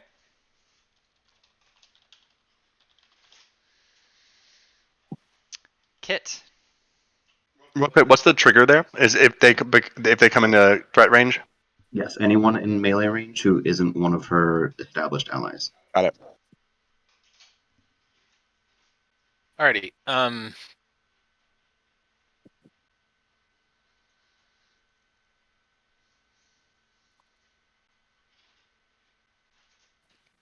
It will get off her platform Does that just does that cost any movement to do, or is that No. like just Not difficult terrain to step off of your platform. your thing? Okay, cool. So 1 second here, I have to double check. 30 feet. I would like to move. Can I move here without getting onto the platform? You may. Okay. Is there any of these goodies down here, the crossbow or the daggers, within like stretching distance, or do I have to get up on this thing to do it? You would have to reach onto the platform to grab those things. Right, reach on. You wouldn't have to get onto it. No. Right. Sure. Are there bolts with the crossbow? Yes. Then I would like to snatch the crossbow, please. So as you grab the crossbow off of the Where I died. pedestal, I know what you're Yeah. trying to do, but the horse does seem to react very negatively to this. It seems protective for some reason over all of the items on the pedestal, and it looks over at you angrily and enters initiative. Great. Did I get the thing or no? You do have the crossbow, yes. Oh, thank God. Okay, cool. I don't need to. All right, that's all action, right? Because you were saying something about dash earlier, and I didn't quite catch it. So you don't need an action to grab the crossbow. Okay. If you want to take the dash action, you will make an athletics check, and then based on how you do in that athletics check, it will determine how much speed is added to your movement. You could add either more or less than your base speed. And I should assume that the nasty nightmare is looking like right at me because I touched the shit, right? You guessed correctly. Sweet. Love it. Love it. Love it. Um. Okay. Like to, let's see. I'm not engaged yet, so 5, 10, 15, there's 20 feet of movement that way. I'm gonna back the fuck off of this. 5, 10, be 30. And then how fast do those their pillars go up, DM? Very quickly. It is now after 20 feet of movement during your turn, it is now fully 15 feet high. Right on. Great. So since it didn't cost an action to grab anything, I've used my base movement. I'd like to skid haul ass around behind a pillar, if at all possible. Okay. Go ahead and make an athletics check for your dash. You got it. I'm so good at athletics, you're just gonna wait and see. Question: when we grab these items, should we be adding it to our D&D Beyond character sheet? Yes, you should, and then go ahead and use the update command in your tribute channel. Okay. All right, so I got a 7. So that means you add your base speed -5. So if your base speed is 30, you add 25 feet of movement. Great. That's not as bad as it could have been. All right, so there we go. That's where I'm gonna end it, I guess. Yeah, and I'll add that stuff and get this into the chat. Cool. Thanks. Lorelei. Okay. How much do we estimate that the spell component pack weighs? You can go ahead and make an Arcana check to probe your memory. I just want to know if it's less than 10 pounds. This doesn't cost you anything. Wow. Action-wise. Okay. Yeah, I mean you even as little as that is knowledge-wise, you know that it would be less than 10 pounds. Fantastic. Okay. If we're gonna piss off the horse, then I guess we're just gonna go all in. Laura's gonna step off her platform and cast Mage Hand to grab the spell component pack in front of her and bring it back to her. Okay. And then after that, she'll use the part of her movement to come at her pillar and stay there.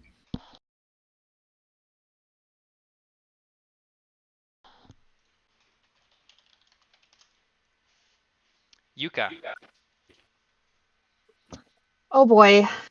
Okay, well, I am going to run right here. I'm going to pick up the daggers. This also seems to anger the horse. Oh, that's a bummer. So I have a question for continuity purposes. Are all of the bloodbaths currently happening synchronously, or do we know what's In-game, happened? in-game, they are happening synchronously. Yes. Well, that fucks with my plans. So we can't use information that we already know. I mean, you can use information out of game that you already know, but if you're asking chronologically, you're allowed to metagame, is what I'm saying, right? But if you're I'm allowed asking a to strictly metagame. chronological question, technically all of this is happening at once. Okay. So maybe another 2 seconds from now. Because I'm going to take 2 attacks at Flower. Okay. Action and bonus action. Is that Dual wielding. yeah. Everyone can 2-weapon fight if it's light. I was trying to remember if I was forgetting something. Yep. Go ahead. Oh, well, gotta update, I guess.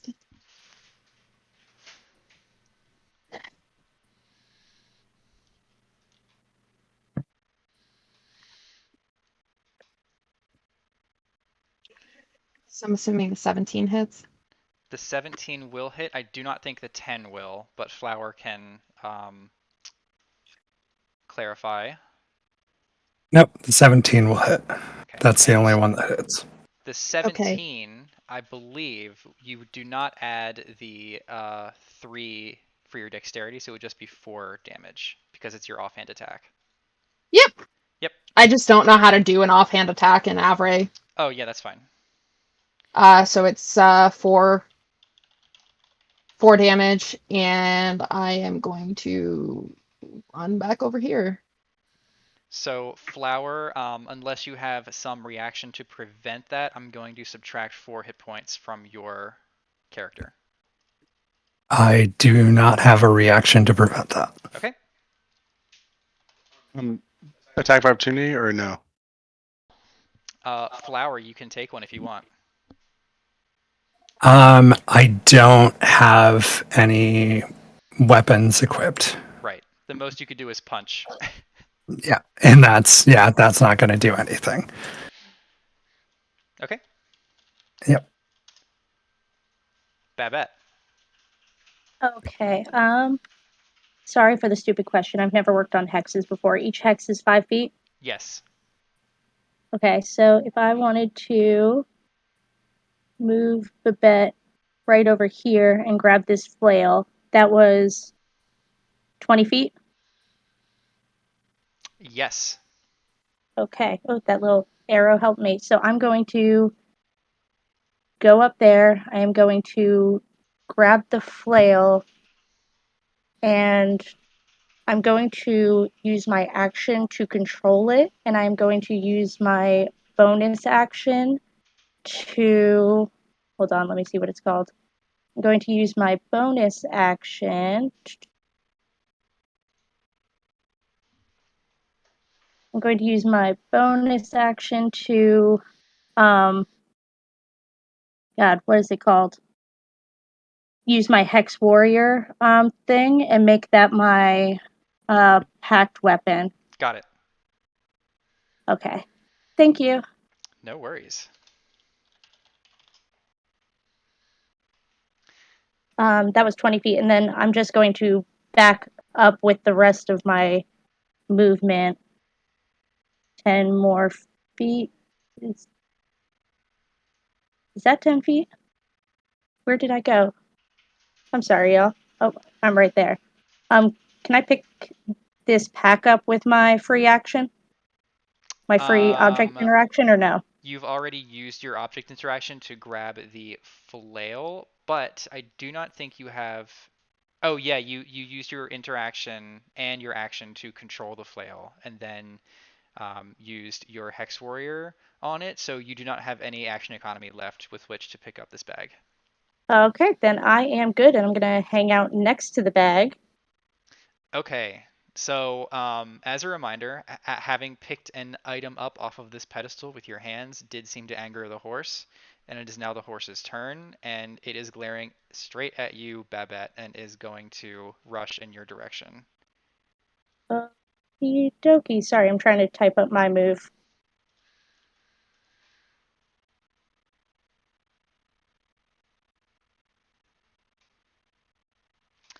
It will make a hoof attack at you.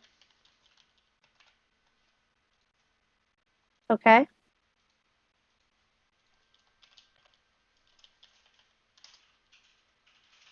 I assume that hits you. That does hit me. It will deal this much damage. Oh my. All right. Heard. And then also you have to make a strength saving throw. Not my strong suit.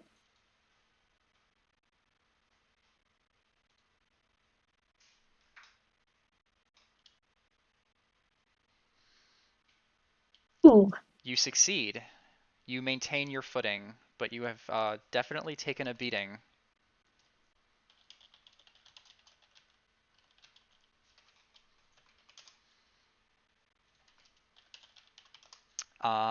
The horse ends its turn. Is now Kray's turn.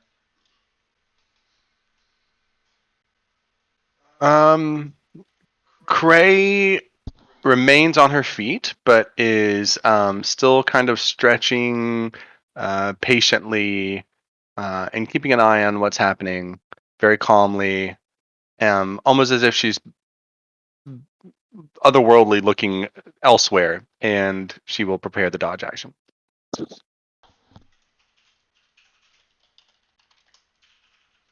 Flower. After feeling the daggers from Uka, from all of the times that Uka bothered him and was insistent, he just smiles and waves with his hands on his viola and sings a sweet lullaby for Uka. Fuck. I'm going to cast sleep right where Uka is. Okay.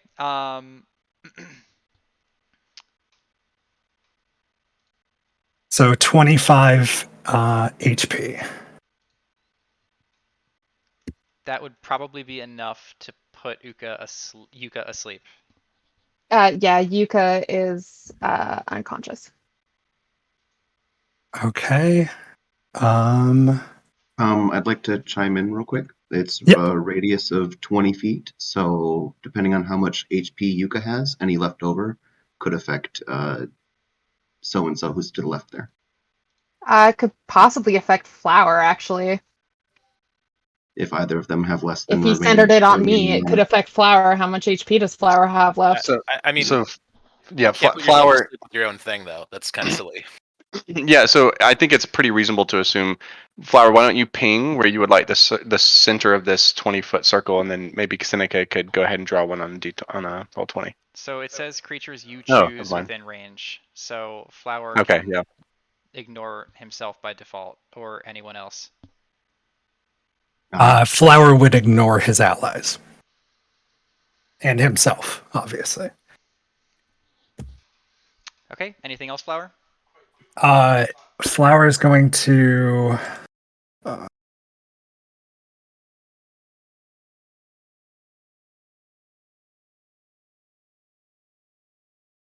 Okay, can you hear me now? Well, I was going to run in this direction. Test 1 2. Can you hear me? So 5, 10. Hello? Can you hear me? Yes. I hear you. Okay, I was like, am I crazy? No. So Flower, did you have the material components for that spell? I was using my viola, so it's using that his covers it, spell right? focus. Yep. Okay, thanks. Being a bad. So.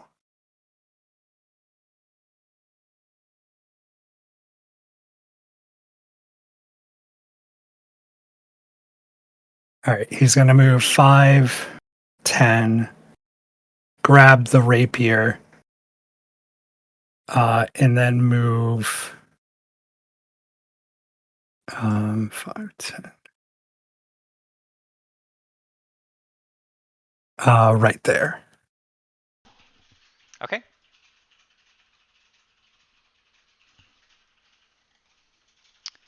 Anything else? EOT. Yep. All right. It is Iphigenia's turn. Do I think this horse is going to take a swing at me if I move away from it? You suspect that as territorial as the horse is behaving, yes, it would take that opportunity to attack you. I'm going to use my free object interaction to pick up this shield, and I'm going to hit it over the spine with it. Okay. Which should also equip the shield. Yes. That would be an improvised weapon attack. I'm proficient. Okay.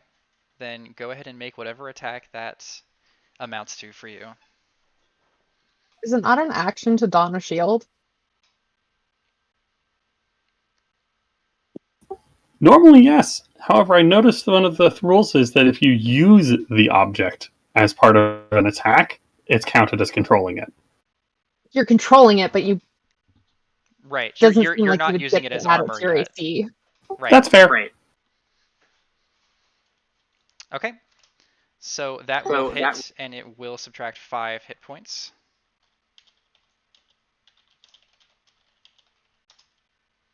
Injuring the... lol. Alright. I have the HP down somewhere else that I can refer to. I forgot to actually give it HP. Anything else, Iphigenia? I'm going to go ahead and activate my coin. Okay.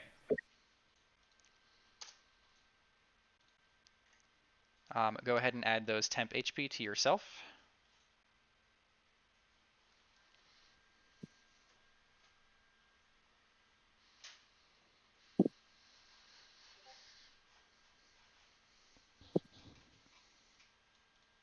Okay. Ian Pip. So I'm going to go and find the command. You should be able to check pinned messages. Ian continues running to the northeast, and upon reaching the edge of this circle, continues running completely clueless, smacks directly into the circle, and falls on his butt. Rubs his head, looks around, and starts panicking, fumbles with his coin, finally finds it, and crushes it in his hand to activate it, and then otherwise prepares the dodge action. All right, Becky.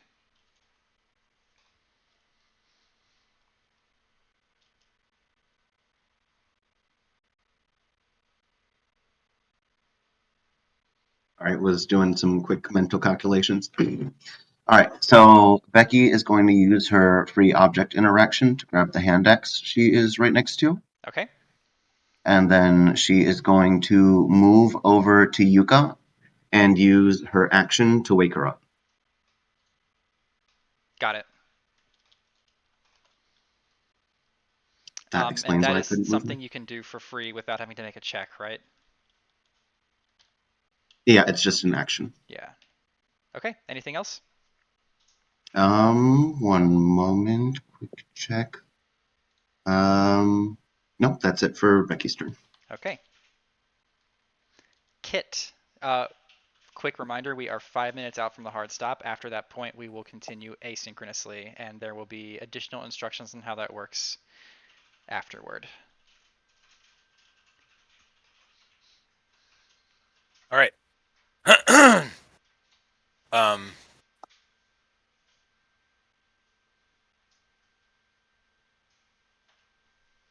Okay. So beings that I'm standing out of the line of sight from any of the two lizard folk that are over here, I'd like to sort of, pop out of half cover or into half cover, as it were, and I'm going to take a shot at Yuka.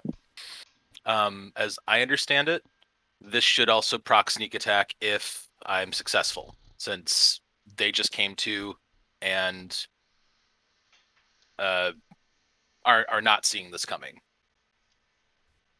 Not rules as written. I'm awake. Yeah, you'd have to take the hide action beforehand. Even though I could have moved. She doesn't know how long she was out. Right. Yeah. All right. Okay. Also, she was asleep, so she's prone right now. So a ranged attack would be at disadvantage to her now. Oh, that yeah. too. Okay. All right. So she hasn't yet to get up. Got it. Great. Cool. All right. In that case, I'm gonna fire on the horse. Why not? Okay. Fire away. 16 to hit. That will hit. Okay.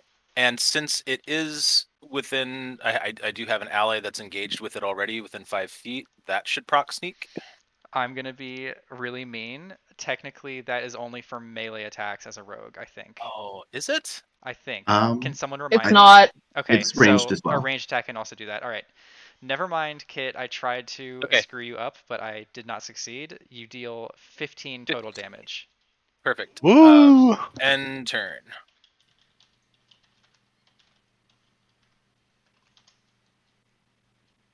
Okay. Lorelei. Okay. Lorelei is pissed. Okay, step 5 feet from behind her pillar so that we'll do 10. And that way she can see both Becky and Yuka. And she's going to spend a sorcery point to do Twinned Spell and cast Toll the Dead on both Yuka and Becky.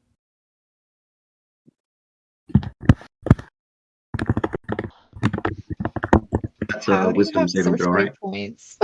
Yes, it's a wisdom saving throw.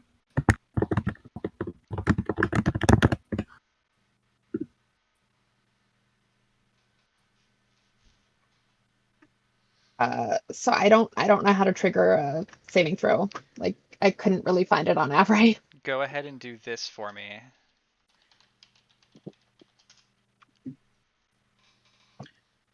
Quick question: Is sorcery points aren't until level 2, aren't they? It's There a feat. is a feat that can give it to you at level 1. Ah, okay. 19 wisdom save. Gosh, that's not a one. Okay, you can save. For twin casting, I believe you cannot use a save spell. You have to use a spell with an attack roll. Ooh, good catch. Oh, yeah. Is that true? I do not know. If it is true, then I can retcon that and do something else. Yeah, that would be fine. Okay. Just kidding. Starting over. Okay. So then retconning the whole thing just to put her back. 5. And then Sorry, real quick. I'm checking now. When you cast a spell that targets only one creature and doesn't have a range of self, a saving throw could still meet that description if it only targets one creature. okay. I think I may just retcon because now I'm kind of confused. So You can't really retcon when we both saved. Like, okay, well So then yeah, that's we can't retcon that because it was technically it was It was not against the rules what you did, so we have to keep it. Okay, that's fine. So then 10, and then 15, 25, and just chill there. Okay. That is our hard stop. So what we're going to do is everyone make sure that if you have missed any turns to go ahead and give your summaries for those. Because there's no one coming in after you, you don't have to leave the Roll20 campaign immediately. So I would actually go ahead and anyone who is able to keep going, feel free to do so. And I will make accommodations for the group that went in before you and had to stop early. I don't know about y'all, but I can probably go till midnight. I can keep going. I can keep going. Better yet, is there anyone who can't keep going? Huzzah! Okay. Well, then we can keep going if that's okay with our GOs. I'll probably hop Person, up, I know but you've it had a doesn't long seem like day. I'm needed. What'd you say? I wanted to run it by the. No, Babette. Oh, What okay. you said something. Oh, nothing important. Continue. Okay, so if we're going to continue, a couple things. There can be like all anyone needs to do is tag a GM in their tribute channel that they need to leave, so they don't need to feel pressured to stay. And the very first time that that happens, including a GO that needs to go to work tomorrow, at any point that will then trigger kind of the end of the public play or live play. I assume that me hopping off doesn't count because. Right. Yeah. Okay, good. Just checking. But we will miss you, Tigress. I am gonna go cry myself to sleep. We love you. Love you. Good luck. Don't Good die. night, darling. All right. So that brings us to Yuka. All right. 15 feet. Run up. 2 stabs. Let's go, baby.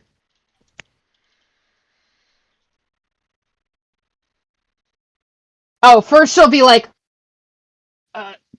sister, what just happened? I feel like I just hit my head.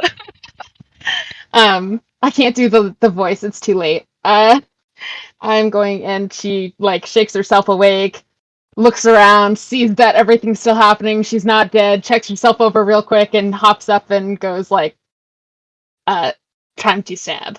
And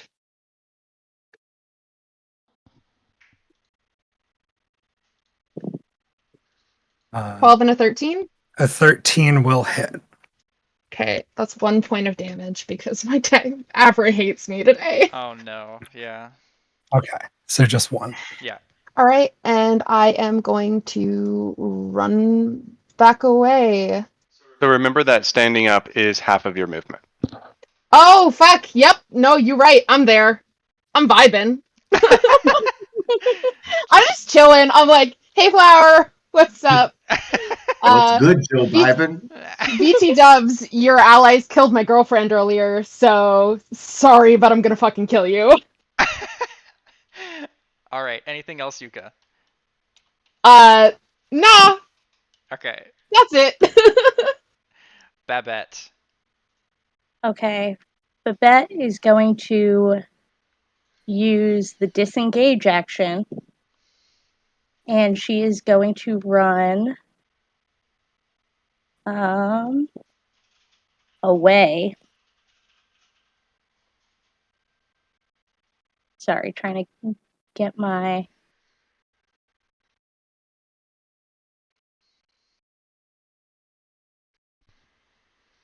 I'm trying to grab my little icon and I'm having trouble. How's that? It's much better. Thank you. Oh, why am I still measuring? Hold on. Oh, that'll do it. Oh yeah, you're using the wrong tool. Was it here? I think I was here. All right, that was 30 feet. That is 25 feet. Okay, then I'm going to move her one more. One more. And she is going to end her turn. Okay. Oh, yeah. No, I'm going to use my bonus action and put my Hexblade's curse on Flower, and then she will end her turn. Okay. The horse will. What are you choosing for the hex? Or no, not. Oh, you're not casting hex. You're just I'm doing not casting Hex. I have Hexblade's curse, which I'm placing on you. The horse will rear up its legs and then slam them down onto Iphigenia, making a hove attack. AC 10. Okay.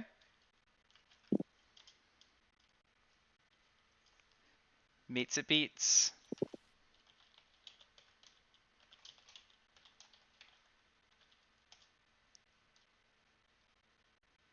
And it deals 10 damage to you, Iphigenia.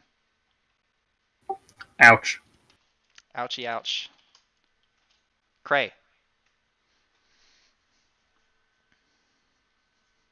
Hey, give me just a second. Could you look at viewer discussion and what I was tagged in just now? While he is doing that, Cray closes their eyes and continues their bout of yoga, continuing to be prepared in case someone attacks. So they will have whatever the frick it's called. I'm forgetting. And that's Cray's turn. I love Cray just vibing. Cray, chilling. Cray's a monk. Cray's very like, you know what? I'm gonna accept what is, and I'm gonna live in this moment. I love it so much. This is so good. What is the thing called when you're like ready for someone to attack you? Being in action. What? Ready in No, action. no. There is an Dodge? action. Dodge. Thank you. Yep.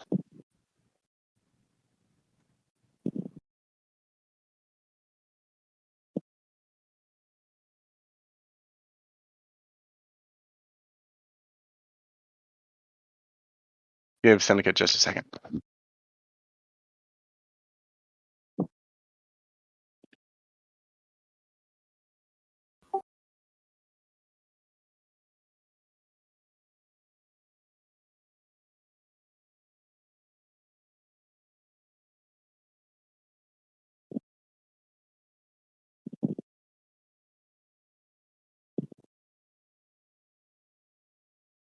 Okay, we can continue. Okay. Flower.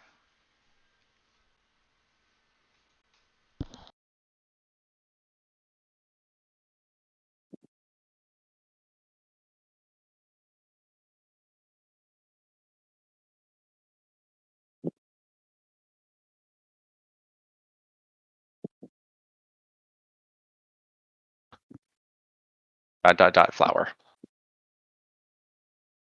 Yeah, I just need a sec. Yeah, no worries. Just Just making sure that you're aware. That's all. yeah, no. I'm just.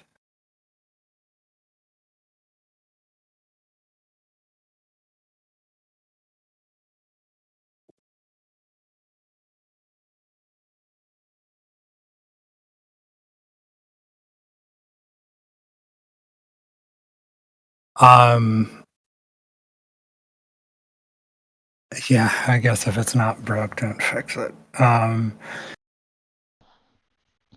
Flower's gonna look into Uka's eyes and whisper this weird, dissonant lullaby into their head.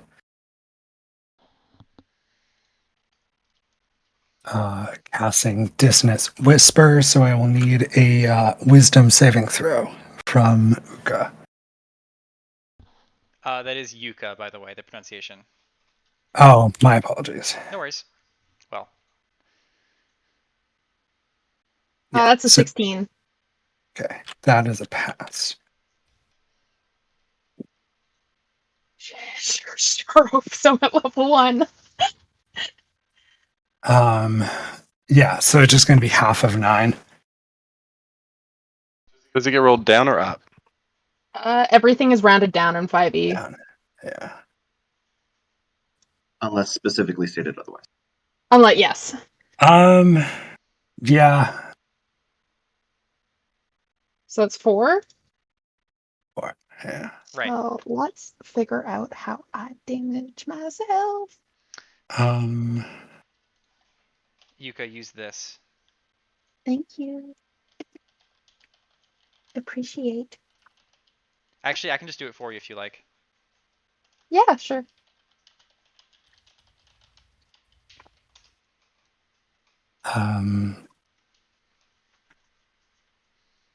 Yeah, and then he's going to use his bonus action to burn his coin. Okay. And gain 3 temporary hit points. And then EOT. Okay. Iphigenia, what will you do? Right. I am going to use disengage my object interaction to pick up this chainmail. Okay. And then I'm going to climb this pillar with an athletics check. Make an athletics check.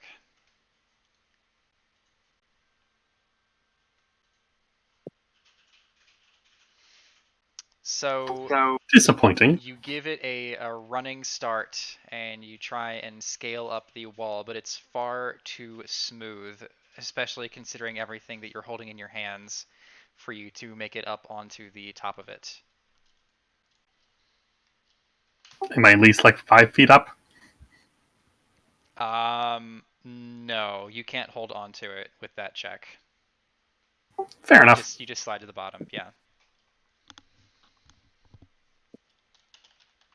Anything else? I think that'll cover it. All right. Ian Pip. Ian, having calmed himself a little bit, will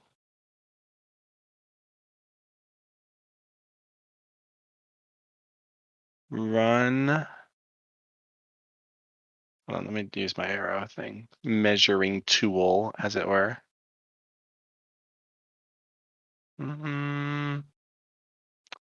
He's just gonna run. Nope. Arrow. Move over here and be crouched and ready to attack anyone who approaches him, and will prepare the dodge action. All right.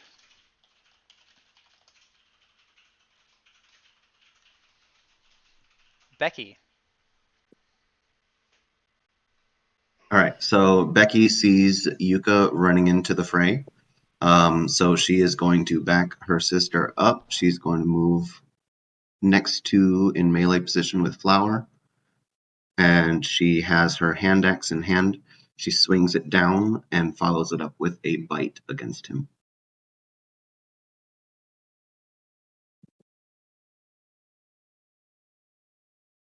Just remember, Becky, in case this changes anything, temp HP does not stack. It will replace your current temp HP. Yes, I'm tracking. Thank you.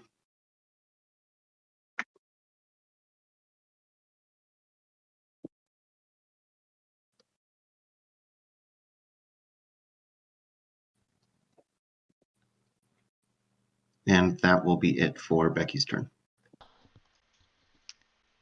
Flower is down. Yes, I forgot to subtract that 1 hit point from earlier. Oh, the hand axe downed him? Okay, Yes. it says Flower is dead. Okay, Is Flower so- dead or No. just down? Flower is just down. Okay, so since Flower is down from the hand axe, can I reroll for the bite attack since that would be at advantage? Yes, you can. I'll just roll the die because we already Right. have the damage in case it hits. Mhm.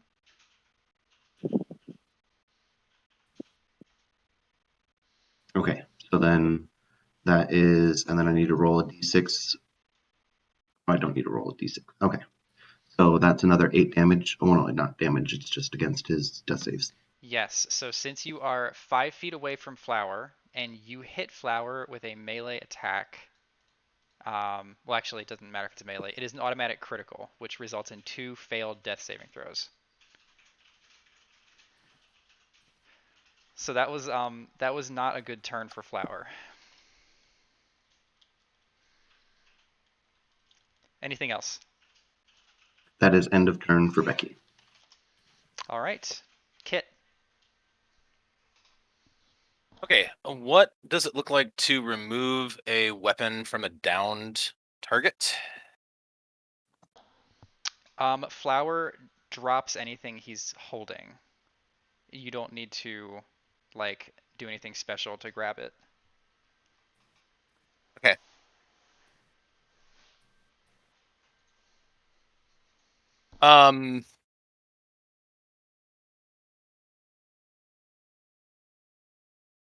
Okay, cool. So I just watched Becky murk Flower.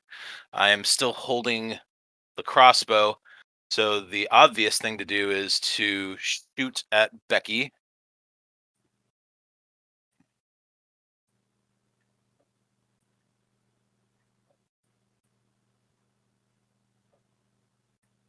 Does a 23 hit? A 23 hits. Perfect. No extra special damage, so that's 5. Real quick, hold on. That's a ranged attack on. Oh no, Becky. Just kidding. No, I'm an idiot. Continue. Yep, you're not an idiot. You just, whatever. Just a little slow. You're fast enough for me. I also want to get at the rape, sort of switch up from the ranged attack, from the crossbow to get a hold of that rapier. Do I need to move on to Flower's space to do that? What do I need to do? Nope, you can just swipe it using your interaction. Perfect. So I will take the rapier up. So go ahead and just add it to your sheet. Yeah. Anything else? Yeah, I'm going to. If I move to like stand into the same space as this down prone figure, will that keep him from being potentially attacked? No. Okay. You could you could try to drag him away. I do not think that there is a way to easily shield him from attacks. Right. But that would proc an opportunity attack, I'm sure. Right. So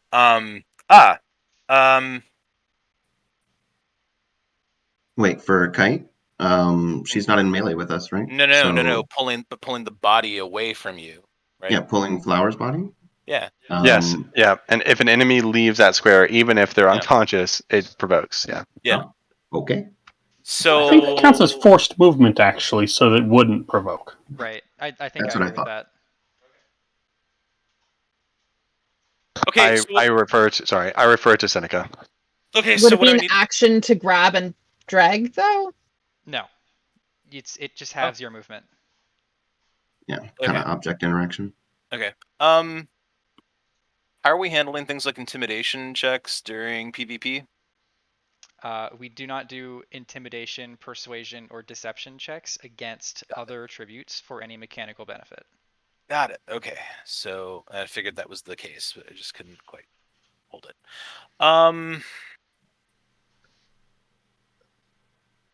Although I'm sure seeing Becky tear some flesh from Flower's unconscious body might have some psychological effect. You'd like that, wouldn't you?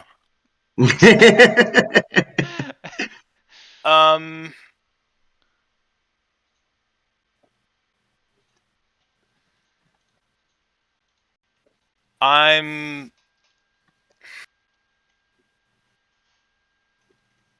going to.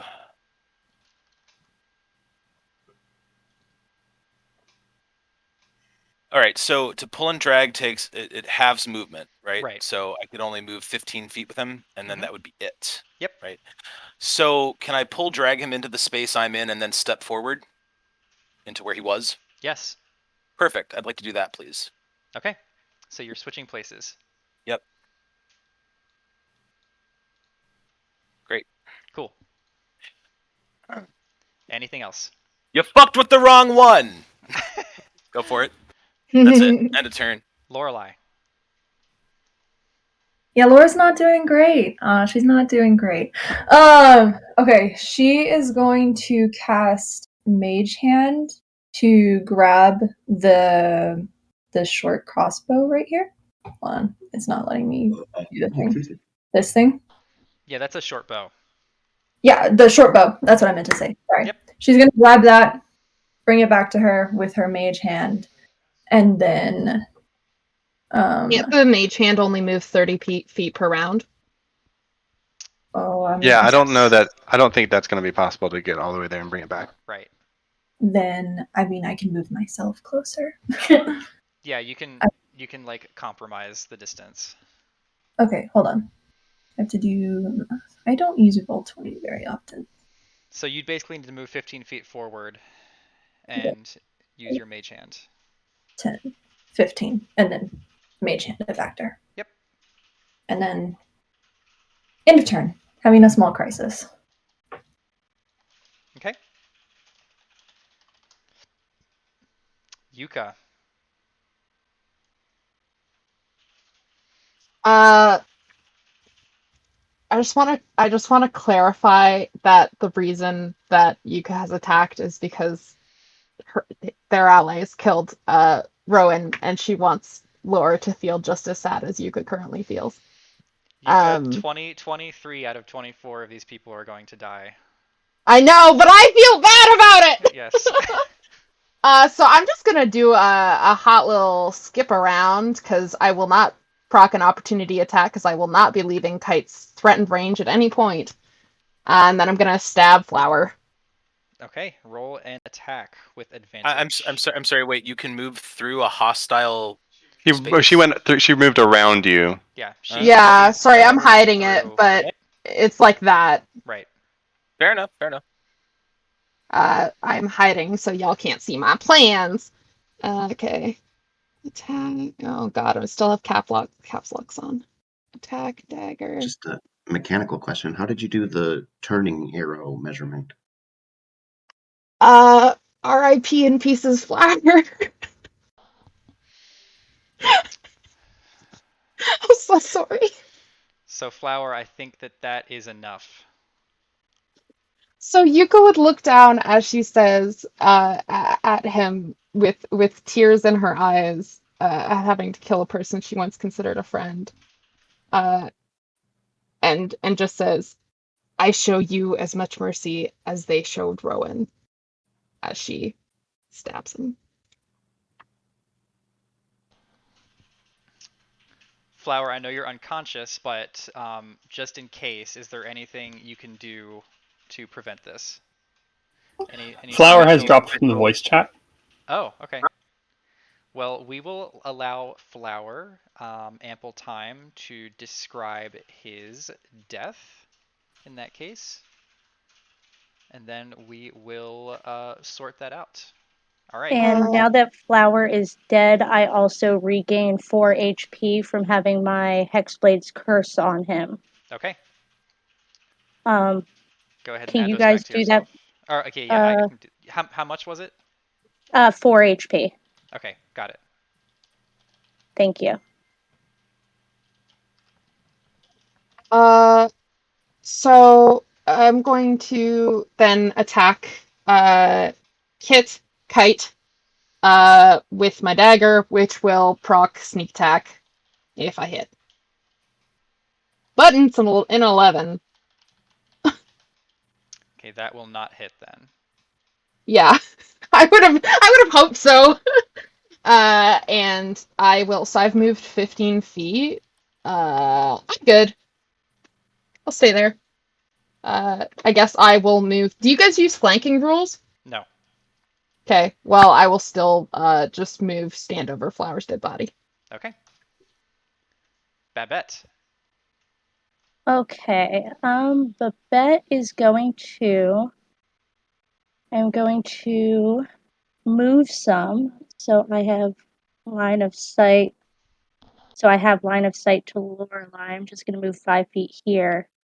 And then I'm going to try to cast Eldritch Blast at her.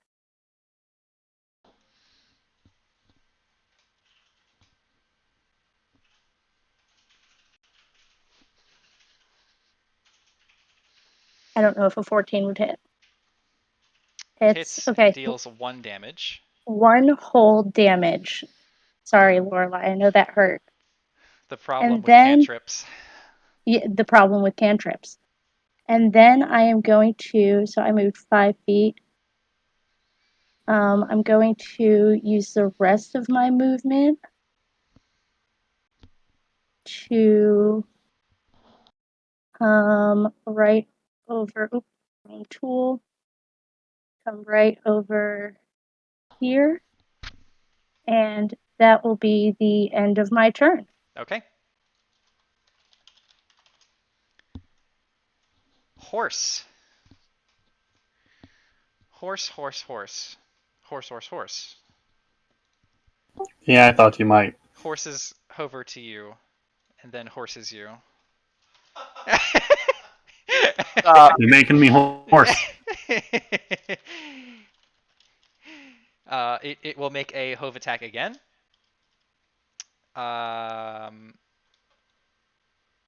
Genie, you never put the shield on, did you? Not yet. Okay, well that hits you. Yep. And deals 9 damage.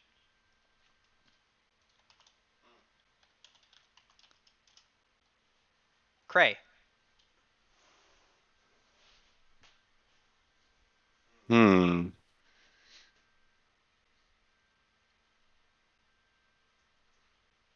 Cray would like to.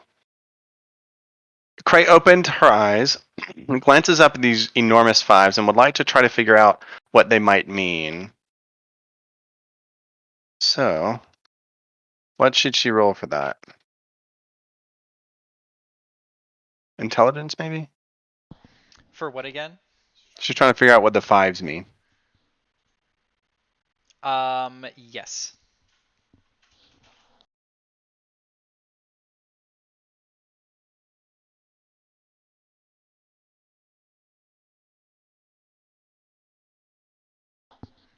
It is a 10.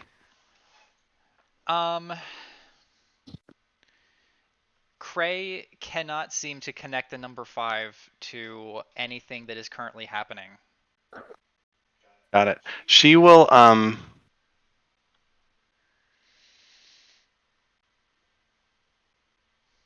continue to then she'll again slowly close her eyes and continue stretching and have the dodge action ready. Okay. Flower. Iphigenia.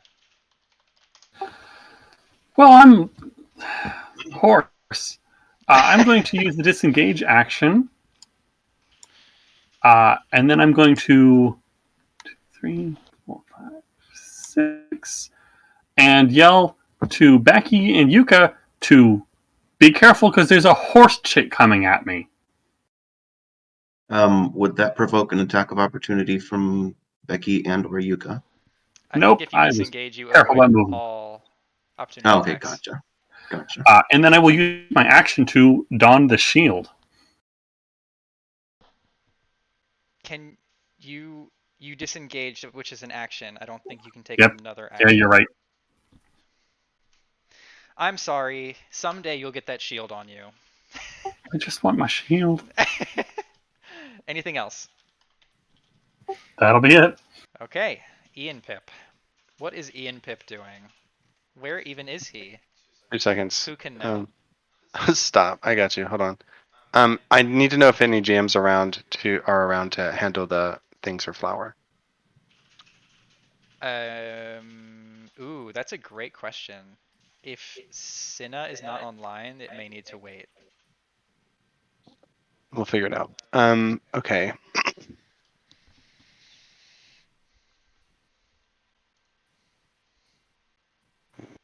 2 seconds, sorry. I'm doing a lot, so managing 2 players is also like a fuck ton added to that, so 2 seconds.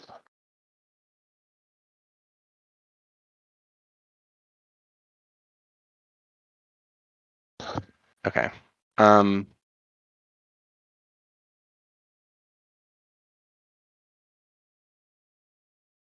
What's the range on that? I'm almost ready. Sorry. Cinna is on it. Got it. Thanks. 120. Okay. Ian will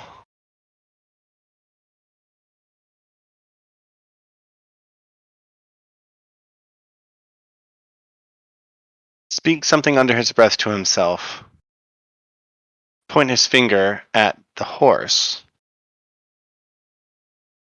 and loose an Eldritch blast.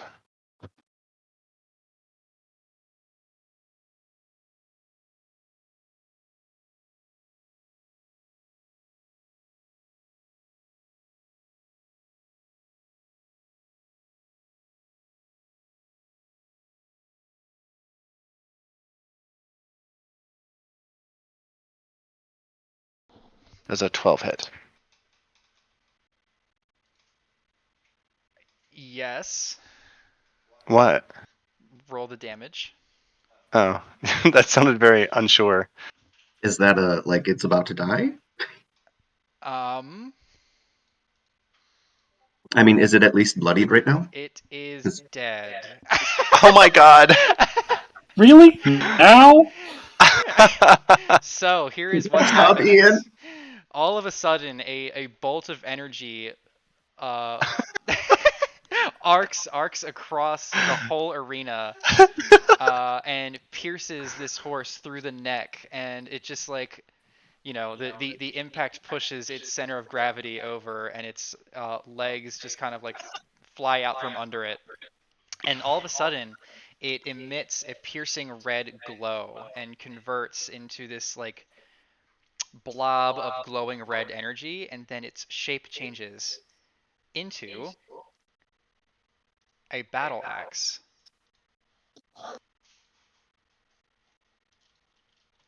Which I am pulling up now.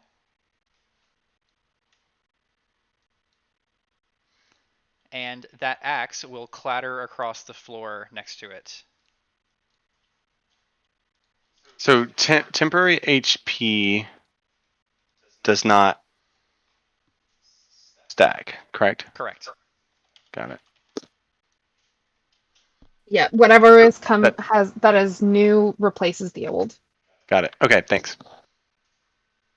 Anything else? He's gonna look at his finger wide-eyed and then look over. Presumably, some people catch what happened and out of shock, they'll look at him and he'll just sort of like look around, like overwhelmed and not sure what to say or do. Vivek gives him a big thumbs up from across the arena. Okay. Becky. So Becky's going to respond to the fleeing genie and say, "Not anymore." But she's also going to look over her shoulder, seeing where everyone is before turning her attention back to Genie. And she's going to yell across the arena, "Cray, stop your dancing and get to action. Lizards should fight." And then she's going to wham bam. Could you roll a persuasion for that? Oh yeah, absolutely.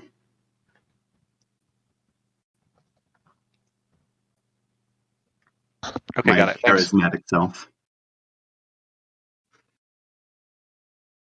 Before she turns her attention back to the fight that she is currently engaged in with Kite and Yuka, and she's going to hit Kite with the same combo that she used on Flower. Very well.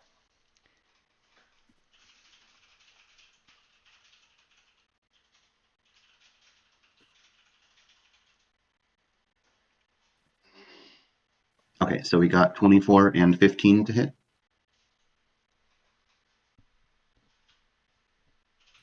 From the first, Down, or you're not from dead. both? You're down, right? From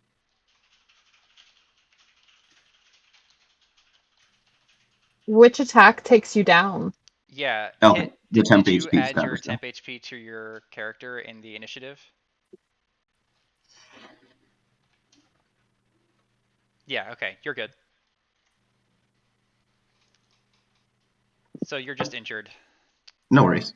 Okay, so that was my action, bonus action, and I'm going to maintain my fighting position there. So end of turn. Okay. We are back at Kit. Who is not yet dead. Only injured. Just my soul at watching the only person I truly love go down to these lizard peoples. Oh, don't get racist against lizards. I know it's sad. Oh, no. You just happen to be lizard peoples. Perfect. Kit loves all lizard people except you. I'm about to love them with a blade. Oh! Speaking of which, you didn't take any damage yet. Or not substantial. So I guess I'm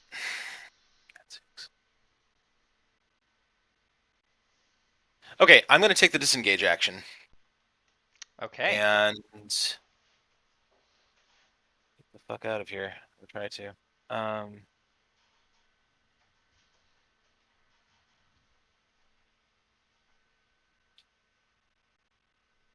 Let me make certain that that's. I just want to check my movement. Yeah, 30 feet. Cool. Is that the way I want to go? You know what? Hang on. We could just engage 5, 10, 20, 25, and 30, and I'm gonna snatch up that axe on the way. Freeze. Perfect. You now hold the axe. Kit, I will add it to your inventory. Yeah. That's gonna be the end of my turn. All right. Lorelei.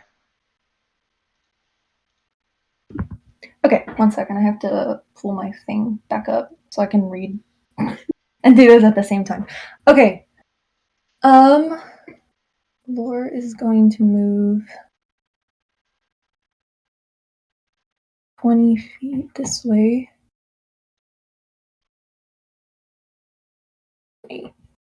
And then she is going to cast Sleep here for Becky and Yuka.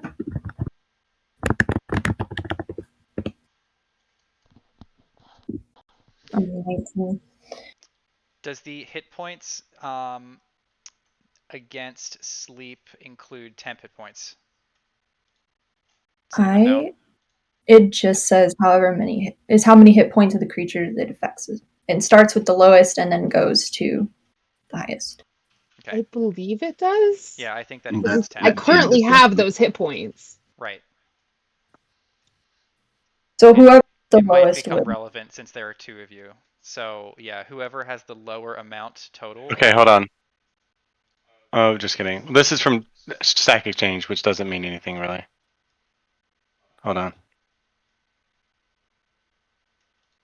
We are holding our horses. There's an argument that it would not count. Hold on. Oh, maybe not. Maybe I'm misreading. Hold on.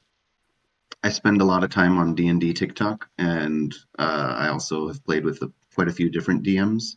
And on this topic, it's very disputed. I assume it. So it's always a DM discussion on this one.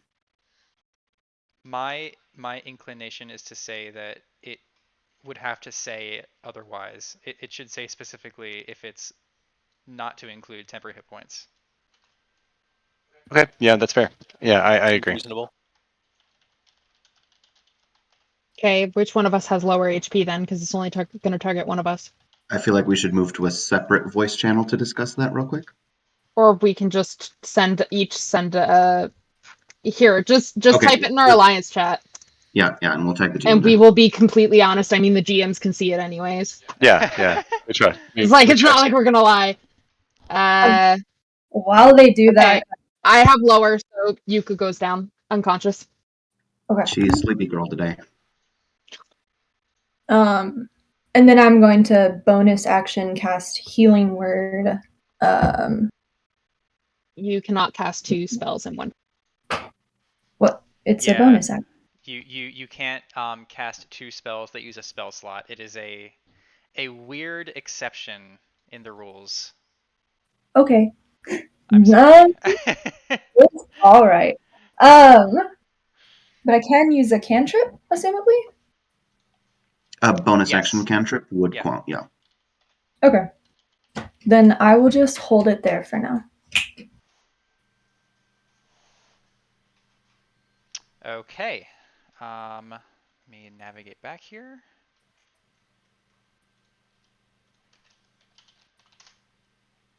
Yuka. You are asleep. I curl up a little, dream of Bertha. Yes. Babette. Oh, what a lovely life. Man, sleep is so strong. Like no saving throw is vicious. It's really weird that it doesn't have one. I mean, the HP scaling factor is the only reason it doesn't, because it falls off super hard once you hit like past level 4. Yeah. It also doesn't affect what half elves, elves, some other fae. All constructs and undead. It affects baby lizards, though. It is great for PvP though. Little baby lizards. Reminds me of something that happened in a different D&D server that I was in a couple years back, but that's a story for not right now.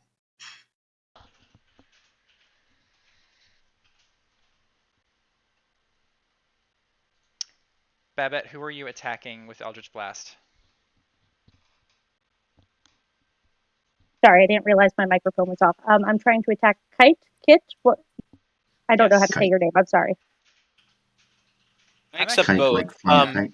I expect both, and I'd also like to lobby for half cover based on where Babette is standing for line of sight. I used my little arrow dude to make sure I had a line of good. sight on you. You're good. So does a Denied. 15 hit you? Doesn't hit? The 15 does. The 15 does, okay. So that's 4 force damage, and then I am going to move myself 15 feet over here and end my turn. Okay. You are dead.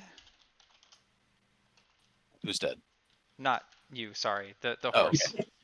got it. I understand. So The horse is named Frey feeling Parachute is not dead, but is now in your inventory. I should specify. Yay! I have. Can I turn it back into a horse? Check your inventory. Deus ex machina. It is Kray's turn. Frey, suddenly hearing the call of Becky, opens her eyes, glances around casually, and then leaps off her platform and streaks for Lorelei. And will attack with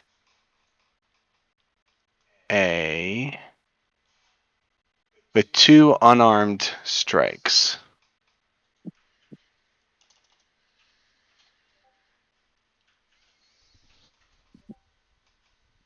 Presumably both will hit.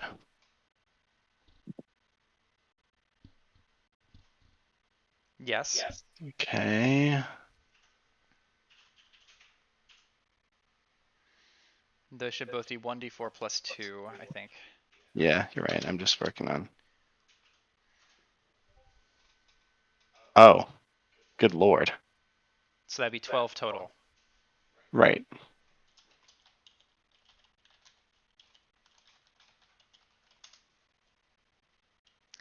Lorelei, did you have temporary hit points from your coin? No, I hadn't used it yet. Oh, okay. Then you do fall unconscious, right? Lorelei, I'm so sorry.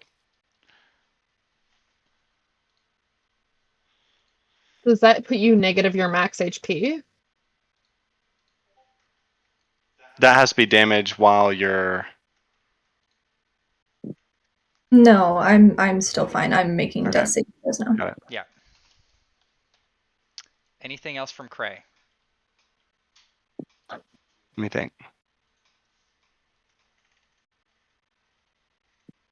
30 feet.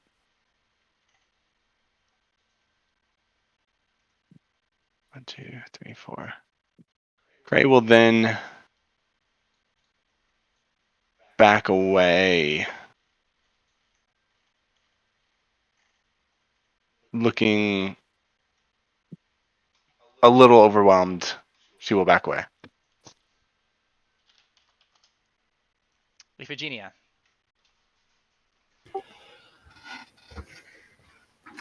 Jeannie is going to step over and wake up Yuka What? and remind Becky that she has honored her agreement. Oh my god. Oh, I want to win. You're a real life hug. I'm so sorry. You won't live long enough to be sorry. Right now.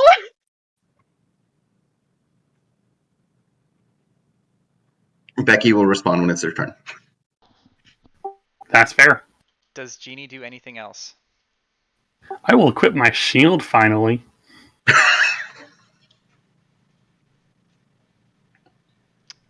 Okay. Okay. One question. Does waking Yuka up take your action? Oh no. Oh my god. No. I think it does. Thank goodness. So technically, you still are just holding your shield. Of course I am. The epic struggle of the shield. So knowing that, are you all set? No, I still think this is the best play I can make in this situation. Yeah. Okay. Ian Pip.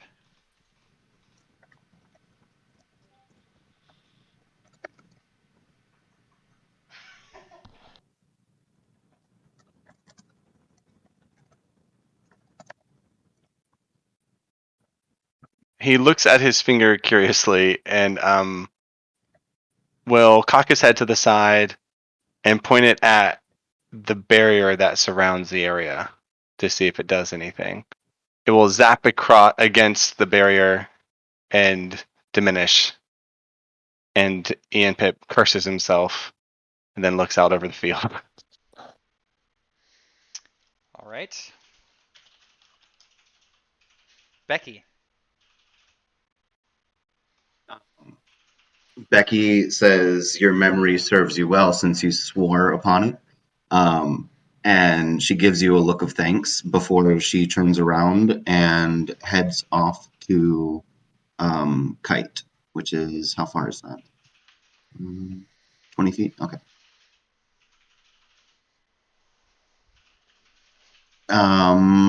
And she's going to go with the wham bam thank you ma'am combo. That's hand axe. And a bite. And those are both against Kite. The first one hits. The bite does not. And if it's 9 damage, I'm down. So Kit is down for the count, and Lorelei is down for the count. Okay. And that is all for Becky's turn. Okay. Kit, make a death saving throw. What's the command? Just. I think if you do save death, it should do what you need it to. Otherwise, just there you go. 1 success. Yay. Lorelei, make a death saving throw, and in case you need the command, I will do it here. That is what you need. Lorelei has regained consciousness. Oh my gosh. Oh shit! Nice. A second wind rushes through you, Lorelei, and you find yourself back on your feet. Well, no, you're not back on your feet. You're still prone, but your eyes open and you see Cray just backing away from you awkwardly.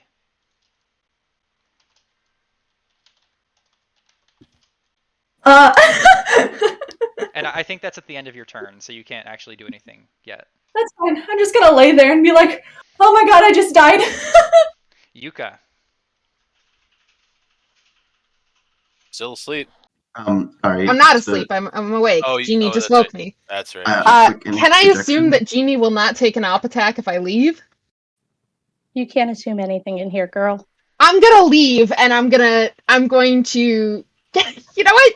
Yuka is, in a true Yuka fashion, gonna use a free action to just give her a big hug around the middle, and say, "I not forget this," as she runs over here to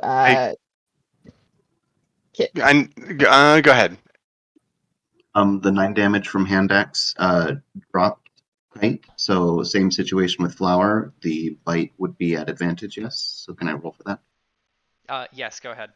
Okay, we need to. I'm getting blown up by the viewers. We need to cover Lorelei's turn because apparently, the rules state that death saves are at the beginning of the turn. Okay. Thank Yeah. you for that shout out.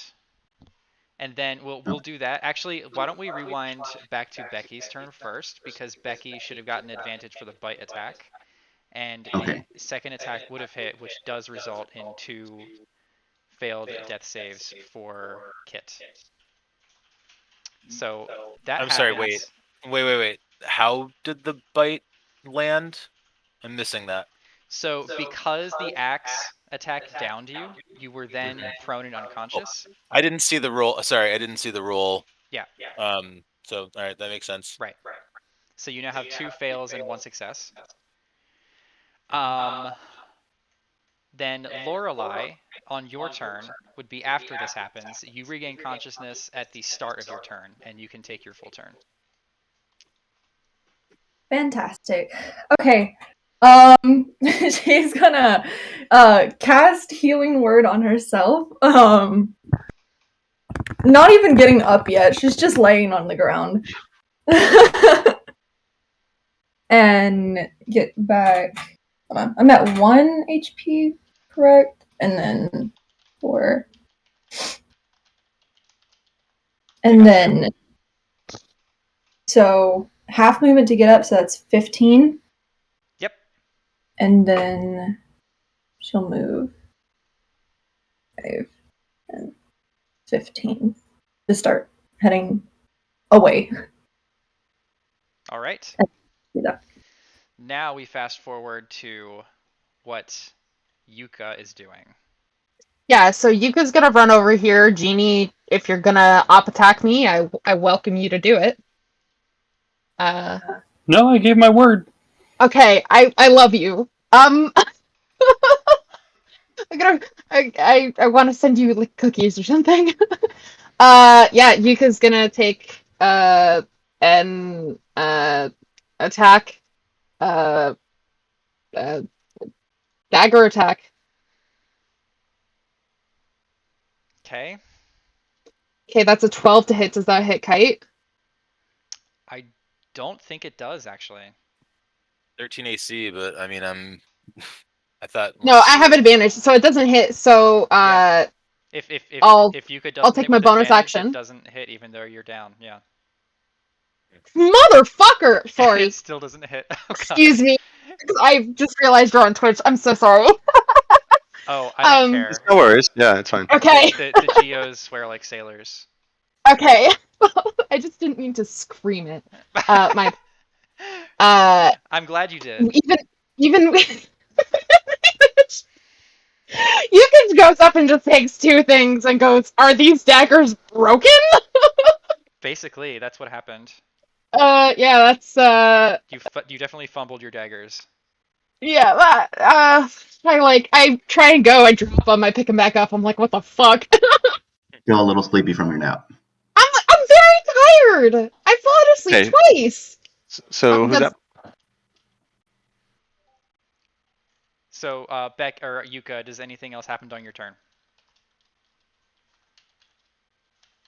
No, I've used that's end of turn. I've Okay. used movement, but action, bonus action. Got it. Babette. Okay, Babette is going to. Sorry, I thought I had already measured. Okay. Yeah, Babette is going to move 10 feet to right there. And then she is going to try to cast Eldritch Blast on Lorelei. If I could spell Eldritch in the state of anxiety I am in.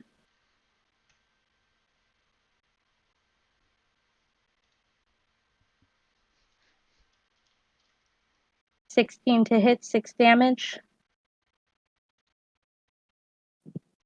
I think that hits. Is she still prone, or did she stand up? She stood up, Ah, and she has been knocked back down.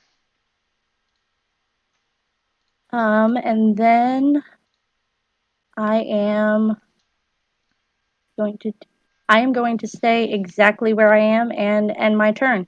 Okay. Cray.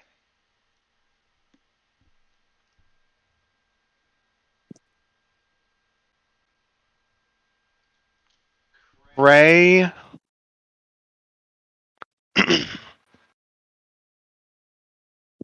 wanting to add balance to the universe rushes to the northwest and attempts to stabilize Lore. How do I do that? It's medicine, right? Yep. Check medicine. I don't have. Do I have? Oh, yeah. Just I got it. I yeah, got it. I got we it. don't have Cray's character loaded. It should be a What's the +2. DC? I got it. The What's the DC is a DC? 10. All right. Lorelei is stabilized. So Lorelei is stabilized but still unconscious. And then she will say to her lizard friends,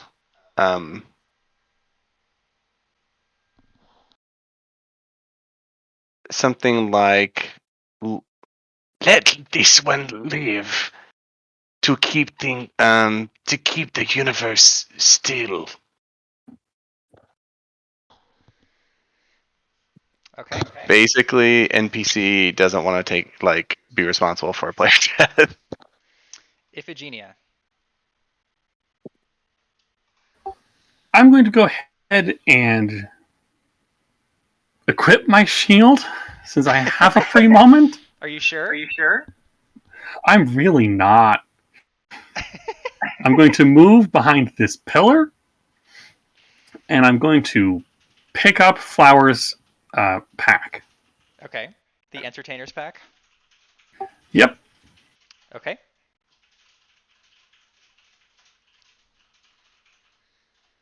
Anything else? Yeah, I think I'll go ahead and second wind too. What's the command for that, though? It might be an attack actually. Like I feel like it's under attack for some reason.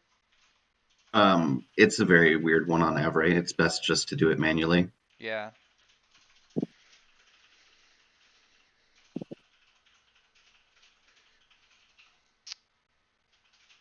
When did we say we were going to stop? About now. Yeah. Okay. So you regain 6 hit points and your second win has been used. Should we maybe go to the end of this round? How long is this round left? Why don't we do this?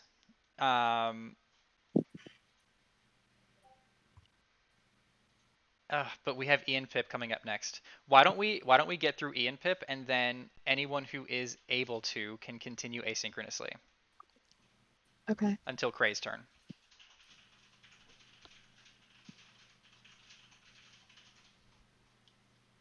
So, Ian's turn. Yep. Okay. fuck. I don't know what Cray would do at this point. Not Cray. Ian would do at this point.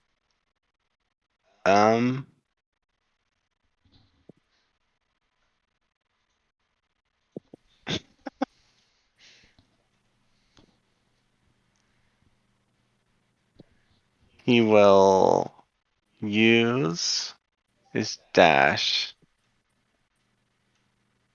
to run over. Where was it? It was here. Next to the barrier, trying to stay away from people. And He's got just like, schizophrenia. no, he's just trying to stay away from people. He's nervous and he's like not sure what to do. He wants out of here. And Oh. that's the end of his turn. Yeah, okay. All right. That will bring us down to Becky. We game organizers have to get off of the computer, and I think Becky probably does too. So, Becky, feel free to take your turn. I'm going to leave Roll20 open. You guys can feel free to use it to move your tokens around and then just to run your turns in this channel. But we are going to jump off of voice chat and close down the Twitch for now. We got through a whole lot today. How's everyone who is still alive feeling? Beautiful. If I Curious can about ask when we'll continue this. I heard two people at once, and I didn't comprehend either of them. Sorry, go ahead, Bebe. I'm feeling curious about when we will resolve this encounter. So what the majority of our encounters are actually run asynchronously, which means that we don't need to all meet up live to do so. Just follow the encounter channels that you are a part of, and then take your turns when you get pinged to do so. Okay. But we wanted to get everyone live for the initial bloodbath, just to get a big chunk of the introductory portions of the game out of the way synchronously to kind of kick things into gear. So I have two questions. One is meta that I know that might not get an answer, but I just want to ask it just in case it is can get an answer. Okay. As far as all the bloodbaths that have gone on today, did ours go the farthest? No. I feel like we moved very quickly. You probably I don't even know if I would say that. No, you did not get the farthest, actually, despite taking 2 hours. Yeah. That's the safest thing. Just say no. Yeah. And then the other thing is, so I know I'm not going to be able to get to sleep anytime soon, so I can probably keep going for a little while longer. I know I have a new job starting tomorrow, but it's a terrible idea for me. So are we going to stop asynchronous play once it gets to Cray, or will we be resuming asynchronous play if we are able to, as in all the players? From this point forward, we are in asynchronous play until we say otherwise. Yep. Yeah, and the geos are going to bed soon for what it's worth. Oh, yes. Yeah, I mean, I figured as much just because y'all have been on this all day long, so. Yeah. Are there going to be rules posted for asynchronous play? Because I don't know what that word means exactly. It's just And play I've by never done post. it What you either. essentially what you've done in the training grounds, it's something similar to that. Basically, what we've been doing currently, actually in the channel, that's what it's that. It's literally the same thing, except without all of us being on voice chat. Right. Okay. Okay. With that in mind, are we still able to access the Roll20 to do our turns asynchronously? Yes, I will leave the Roll20 open for you. I need to, because all of the different arenas are on the same Roll20 campaign, so I need to figure out how to potentially get each individual group access to their own arena. But I will figure that out tomorrow. But for now, I'm going to leave the Roll20 campaign on this arena for you guys. Okay. Awesome. Thank you. Well, All thanks right. for running, guys. Yes, thank you. Thanks Thank everyone you. for being able to make it today. It was a logistical feat to get everyone on camera, and we got through it. All right. All right. Thank you so much. Hi everyone. Best of luck to everyone. Thank you. Okay, so as far as the other players go, I'm going to still be in voice chat just in case y'all are.